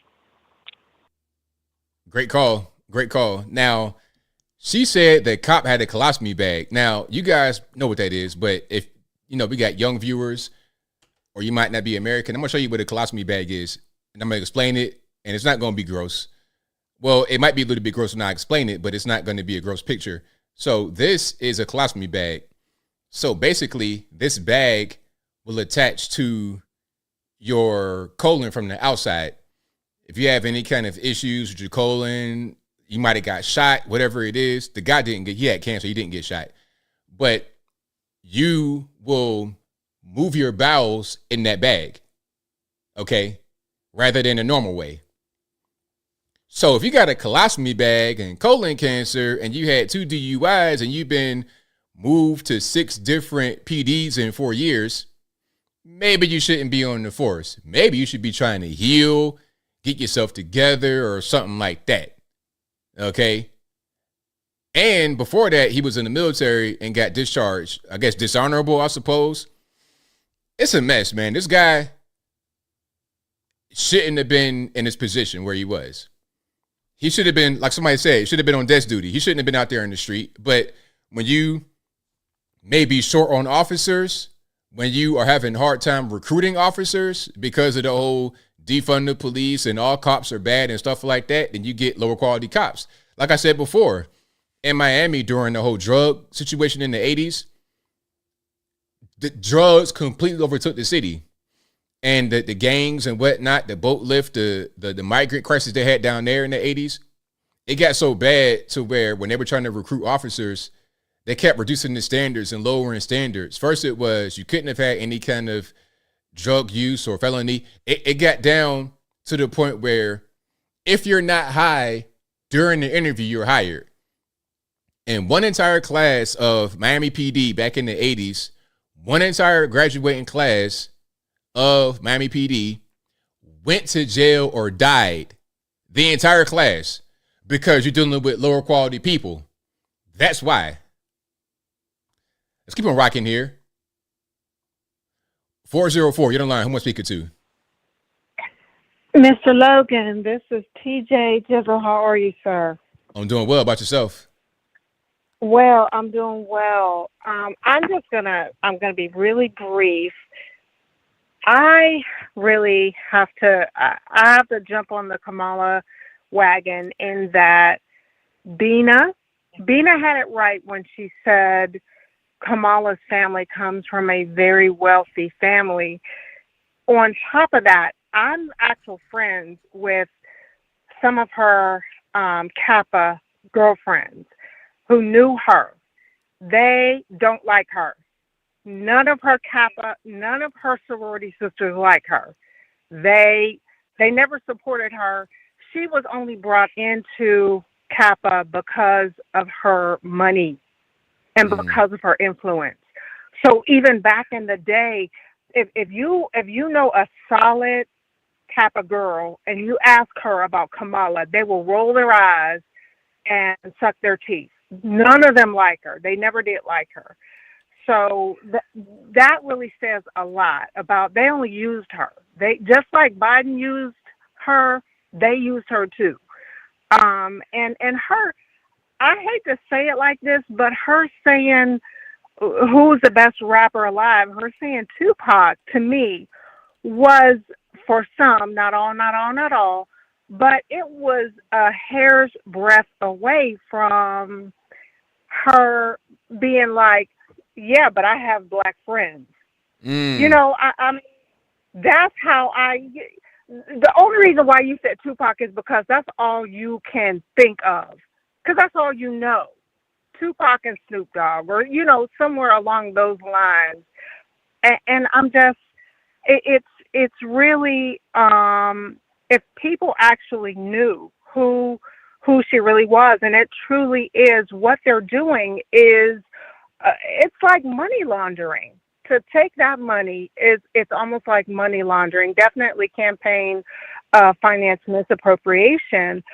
The other issue I have is the fact that when she was running, she got absolutely 0 delegates. 0. So how is it even fathomable that she would, they had to use the super delegates. So I'd like to know who the super delegates are.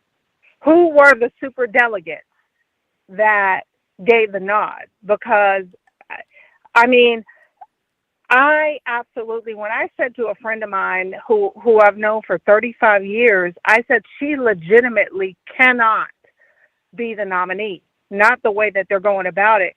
They argued me until they turned blue.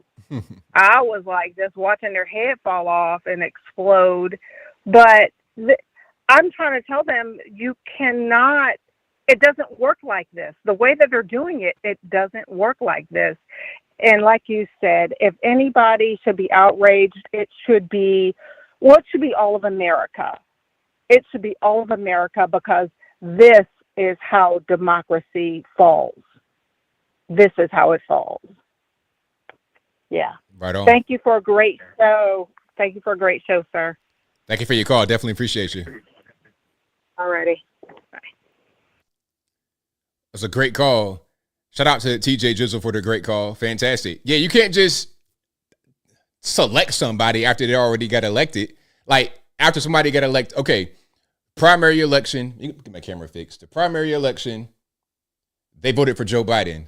And then they say, nah, we're not going to have him. We're just going to put Kamala Harris in there. That's not how that works at all. It's the same thing as we vote for Donald Trump during the general election in November, and then they say, nah, we're not going to have him. We're going to just slide somebody else in that spot who, like, we voted for Trump. Trump wins, but then rather than Trump being the president, it's somebody else. That's not how that works. 646 on the line. Who am I speaking to? My name is Hector from New York. All righty, man. What's going on? Hey, how you doing, man? Listen, I'm sorry for how I sound. I'm a big fan. I just want to say I appreciate your videos, and I watch you almost every day, like religiously. You're no stranger in my home. You and Officer Tatum, you guys are the best. You guys are very articulate. You do your research, and, you know, I'm pretty sure many people like me appreciate that we have people like you and him who go out of the way to really go on, you know, like YouTube especially, and just say how it is and just bring us these things that the mainstream media doesn't, because that's the best thing that they do. They want to brainwash us, and I'm sure you can agree too. But yeah, that's all I wanted to say. Like, I grew up in the Bronx. I'm from the city in the heart, but I work here, but it's not my home no more. I can't do it no more. It's too bad. I see it every day. I see the druggies and these Democrats do absolutely nothing. I'm too young, but my mind and soul is old, and it's bad out here. It's bad out here, and I just hope that people start waking up and we can start fighting like my man Trump and really start bringing this country around, because we need to, because it's just bad. It's bad. And that's all I wanted to say. I appreciate you taking my call. Obviously, I'm going to keep watching you. I love your videos. You're an awesome guy.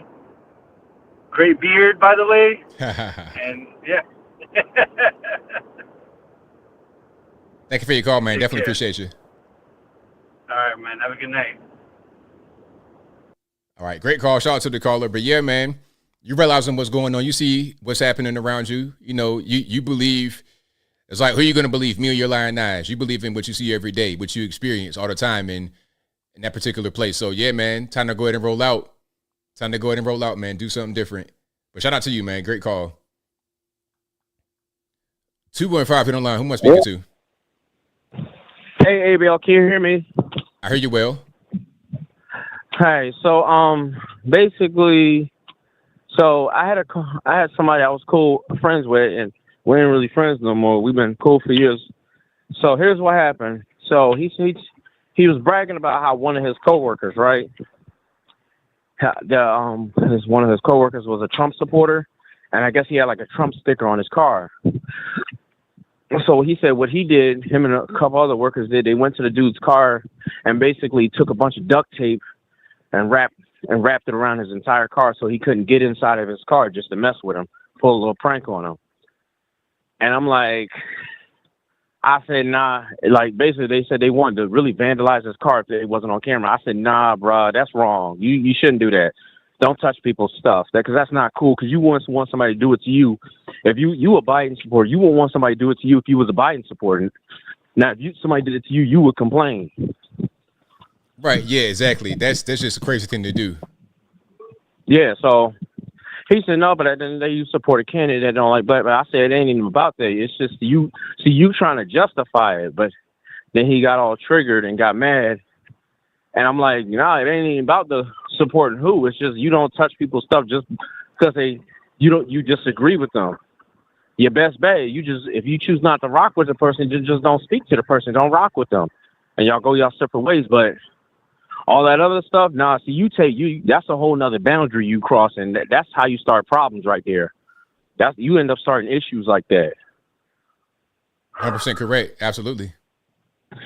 And then my thing is, all the right and the left, but my thing is, the left want to say all this stuff, but every time from what I've seen with the left, they don't have respect for people's boundaries. They don't respect people's rights. They talk the talk, but their actions always speak for them. And I got into a debate with a guy, and he said, oh, the right is racist and all that. But my thing is, every time I talk to y'all disrespectful. Y'all overtalk people. Y'all talk down to everybody like they stupid, like everybody that you disagree with. Y'all small-minded. Y'all ignorant. Y'all don't want to hear people out. Y'all want to cut your own family members off. I seen one woman, she humiliated her son online. Basically, you talking about you going to vote for Trump? The boy's like 13, 14 years old. And you going to record him online, tell him to get all his stuff and move out and go be homeless out in the street. Got the boy crying on camera while you recording him. All because he said he don't like Joe Biden. He's 14. What the hell does he know about politics anyway? And if he don't like Joe Biden, so what? Exactly. That's really crazy. It's like, let the boy be able just to kind of figure out what he want to do for himself as far as the politics. Like all that yelling and trying to embarrass him will not really work. Exactly. And then my thing is, what these parents got to realize is, and some of these family members, when you treat children poorly like that, they're just going to grow up to resent you. And then they're going to be the same parents talking about damn, why my kids don't call me no more? They don't talk to me and all that. Excuse my language. They don't talk to me. They don't call me no more. I'm like, and honestly, I don't feel sorry for them. I feel like you brought that on yourself. I don't feel sorry for some of these people. And one guy, I don't feel sorry for them. And it's just like, and what was one more thing I was about to say? And yeah, I tend to judge people based on how they treat others and how they act. And like I told you, I used to live, you don't remember this, but I used to live with 2 LGBTQ members. I was cool with them. But mind you, they didn't even know I was a Trump supporter, but they didn't like me at all. And They was mad disrespectful. They was on some like extreme bully behavior. Like, I would go out, work long hours. They said, well, you got to come home and clean up this house. Like, go around, like, find stuff to do around the house. There's always something to do around the house. And if you choose not to follow these rules, we're going to kick you out on the street, make you be homeless. I'm like, who talks to people like that? But you talking about you inclusive, y'all care about people and all that, but you want to be that spiteful and mean like that? Right, exactly. Yeah, but all I wanted to say, ABL, I don't go by what people say, man. I go by people's actions. Like one guy said, it's 10% of what you say and 90% of what you do. Your actions are always going to speak for you. So when I tell people about these politicians, I was like, man, forget about what they say. You got to look at their actions. You got to look at what they do, their performance, their results. One guy kept trying to debate with me about Joe Biden was one of the best presidents, better than Donald Trump. I said, really? Well, not to me, because I mean, how much research do you have to do at the end of the day to know that Joe Biden, he stepped down? His own party forced him out. And then my thing is, where's all those Biden supporters? How come you don't hear a lot of outrage from them? Right. Good point. Yeah, that's a good point. And then my thing is, Donald Trump's one of the worst presidents, but he still got a lot of support. At the end of the day, his party's not trying to kick him out. They standing right behind him. So I don't know. That's why I say I go by actions and results. Forget the research. But thanks for taking my call, ABL. Thanks for the call, man. Definitely appreciate you. All right, you have a good night. Same to you, man. All right, great call. Great calls tonight. Shout out to you guys. I appreciate y'all. Let's keep on rocking and rolling here. Let's go to 972. You're on the line. Who am I speaking to? Hey, it's Jay from DFW. All righty. What's going on? Thank you, Mr. Logan, for taking my call again. I appreciate all the work you do. I do got a few points I just wanted to mention tonight. I was late tuning in today, so forgive me if you already talked about it. But I wanted to shout out to Jordan Peterson and Elon Musk for the recent interview. It was very insightful, and I can't wait to see what Mr. Musk does to destroy the woke mind virus, as he says. I also wanted to bring up, I'm not a big conspiracy theorist, but tonight just threw me over the edge with the fake Joe Biden or the real Joe Biden. But my mother, she just says, look at his eyes. Every time he's on camera, go back to the debate a few weeks ago, his eyes are deep, deep brown. Tonight on the speech, they were deep, deep blue. Now, forgive me. I'm all for believing it's him. He's well. He's doing fine.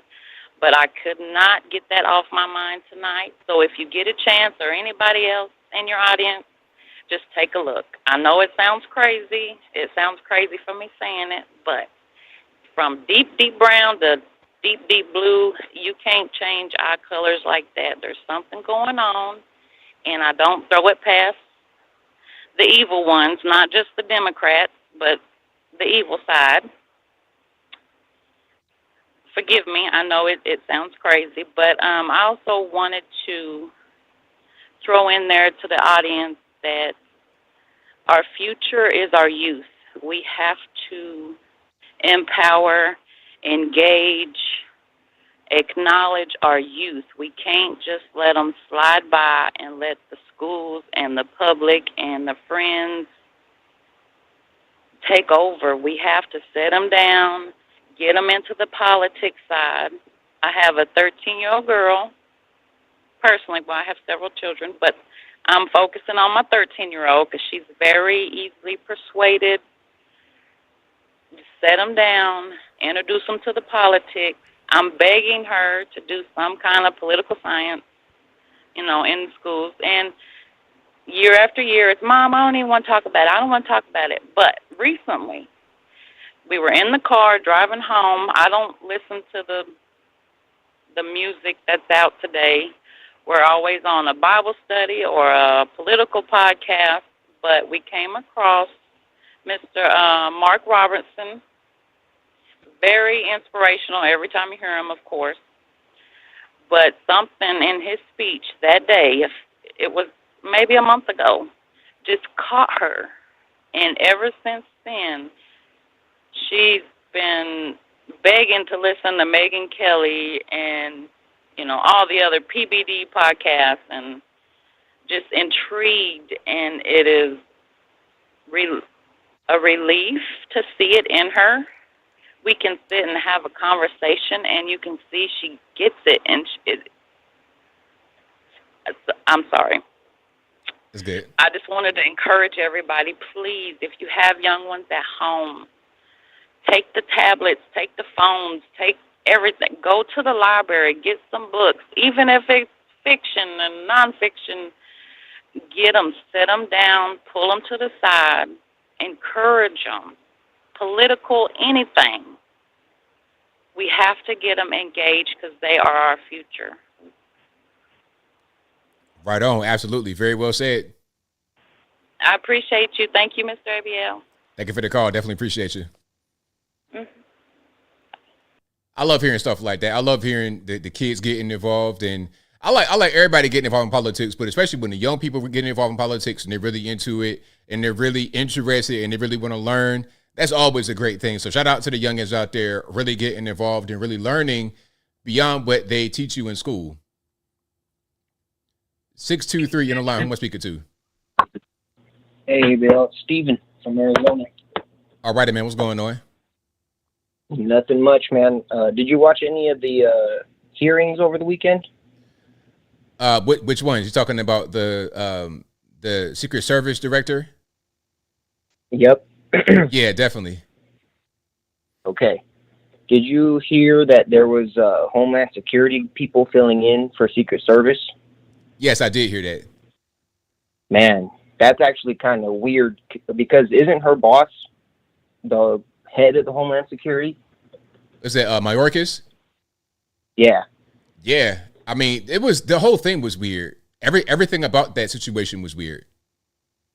And that also means that both of them should have like all the knowledge because it went basically to them too at the end of the day if they're the heads of everything. Right. And then for I think like they said 2 or 3 years they kept denying them extra Secret Service security at any rally they went to or whatever. Mm-hmm. And then I don't know how true this is. I'm really just going to ask you, but I guess they were trying to take away his secret security so that way they couldn't, send him to jail or whatever. But if they would have did that, nobody would have been culpable. There would have been no questions to be asked. Yeah, I was hearing about that. I'm not sure about, but I did hear that. I mean, they're just doing so much. They're doing so much stuff to try and get him out of the way. But at the end of the day, they're not thinking clearly because if something happens to Trump, they're going to have a lot of problems on their hands. It's going to be it'd be another war in this country. If you tried to actually kill Trump and you were successful, it'd be all bad. Republicans will all go to Texas and hold out there. Something. Yeah, it'd be a mess. What's it called? Have you seen the analyzing of the sounds of the gunfire? No, I haven't. Okay, there's a video that everybody could look up, and I think the channel is MJ Truth Ultra. I wrote it down. But he breaks down the 3 shots that the kid took, and they sound different. I don't know where these 5 shots came from, but after he takes his shots, there's 5, pretty quick shots that are let off. And nobody knows where that gun's at. And I don't know if you've heard about this, but supposedly people are saying there was a guy on the water tower. I don't know about that one because I'm kind of like, that guy probably would have got Trump at some angle, but he did fall on the ground and then everybody jumped on him. So there wasn't much opportunity after that. But, and then after those 5 shots are the sniper shot and it's just one quick pop, and then that's it. So people are wondering now, they even asked about it to, I think the FBI director, because they couldn't ask Secret Service director. She probably wouldn't say anyway. But they were like, are you aware that there might have been more than one shooter? And everybody so far is saying that, he acted alone, which is probably, I don't know, which is probably true. It seemed pretty loose. And it seems just like it was like a negligence thing, you know, but that's like a dereliction of duty. That's not even okay. Like, it's not even an excuse or anything, you know. It's just, people should still be held accountable, you know, or worse. But and then that day, the Secret Service missed a 9 a.m. meeting with everybody who was supposed to be there for protection that day. And again, that falls. There was a lady, I guess, that Marjorie Taylor Greene. She couldn't get her name, but she was questioning the Cheetah lady, and she was like, "What's the name of the Secret Service agent that was the head of the security that day?" And she wouldn't tell her, you know. And it's just kind of like, how is everybody being told, like, well, we don't know, or, you know, we couldn't really allocate resources here because of this or that. But, you know, it's just all confusing, because if it's not a setup, then that's just like, I don't know. And then there was a interview that Trump did where he talked about this company called CrowdStrike, and I guess they had a bunch of Democratic National Committee information on it and stuff. And it's in the Ukraine, this company. And Trump was saying that it was kind of like crazy that they even have it over there. And then there was this other guy that I watched named True Jordy was saying that that could actually be related to a bunch of the missing recordings and stuff coming from that day. Because I think that happened a couple of days after, when all the Arab flights and stuff went down and banks were messed up. And if it is connected to that, I'm sure they don't have these recordings at the DNC. But it is odd that she was like, we don't have any recordings. And it's like, you guys don't have any. Why wouldn't you keep any? And how would they be erased? It's kind of like when it's not the same because nobody went and smashed radio comms or nothing. Well, hold on, caller. I may cut you off, but I got like limited time, so I got to go ahead and get to some more before I have to. You're good, man. All right, man. Thank you for your call. I appreciate it. You too. Bye. All right, shout out to the call. I didn't mean to cut him off, but we just got time constraints. All right. 470, you're online. Who am I speaking to? Can be unburdened by what has been. What can be unburdened by what has been. What can be unburdened by what has been. What can be unburdened by what has been. Hey, Anthony, it's Greg from Wild and Wacky Atlanta. Where anything can happen anytime. How are you doing, sir? Everything's well. About yourself? Pretty good. Lots going on here. I had a guy that got gunned down yesterday at around the 3 or 4 blocks away from Martin Luther King Jr. Boulevard. Guy named something Dillon. Chad Dillon, who's the owner of the Boiler Room, the seafood restaurant on Piedmont Road. Oh, yeah. Like he was in his Rolls Royce, I think, when it happened. Yeah. Wow, I didn't know it was a Rolls Royce, but he was in his car. And he got gunned down. The cops said that they thought it was somebody that knew him, so it was a setup. Yeah, I mean, that sounds like somebody. Targeted. Yeah, it sounds like hate because, okay, this guy, successful, Rolls Royce. Okay, I got to go ahead and kill him now because he's successful. He's doing well. So let's just go ahead and kill him. It's terrible. Right, he was 33. It might have been somebody from a rival a gang or a rival restaurant. I don't know. I can't say because I don't know, but that's just what I suspect. So it's pretty tragic. So. Yeah, man, a lot going on. So, wow. So Joe Biden dropped out last Sunday on the 21st. That's amazing. I mean, I knew he was going to drop out, but I didn't know it was going to be that soon. I was hoping he'd stick on to the end, actually.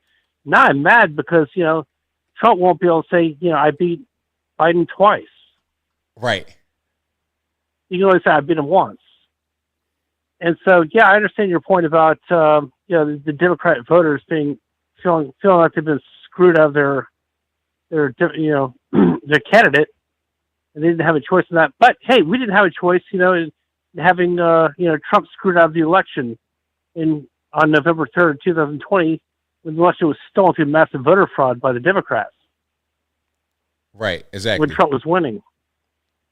So, they can't really complain that, this is not democracy. Democracy isn't working, because democracy was not working on that day either, was it? Hey, it is what it is. Yeah, man. So anyway, that's all I had to report for today. So anyway, I just want to say I'm Ultra MAGA, and we have 104 days until we win.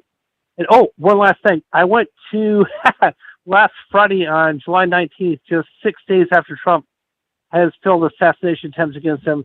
I went to the Buford Highway Farmers Market. I was waiting in line at the customer service desk to check out. The guy came around the corner. I saw him. He came in the entrance. He saw my Trump T-shirt, and I could tell he didn't like it right away.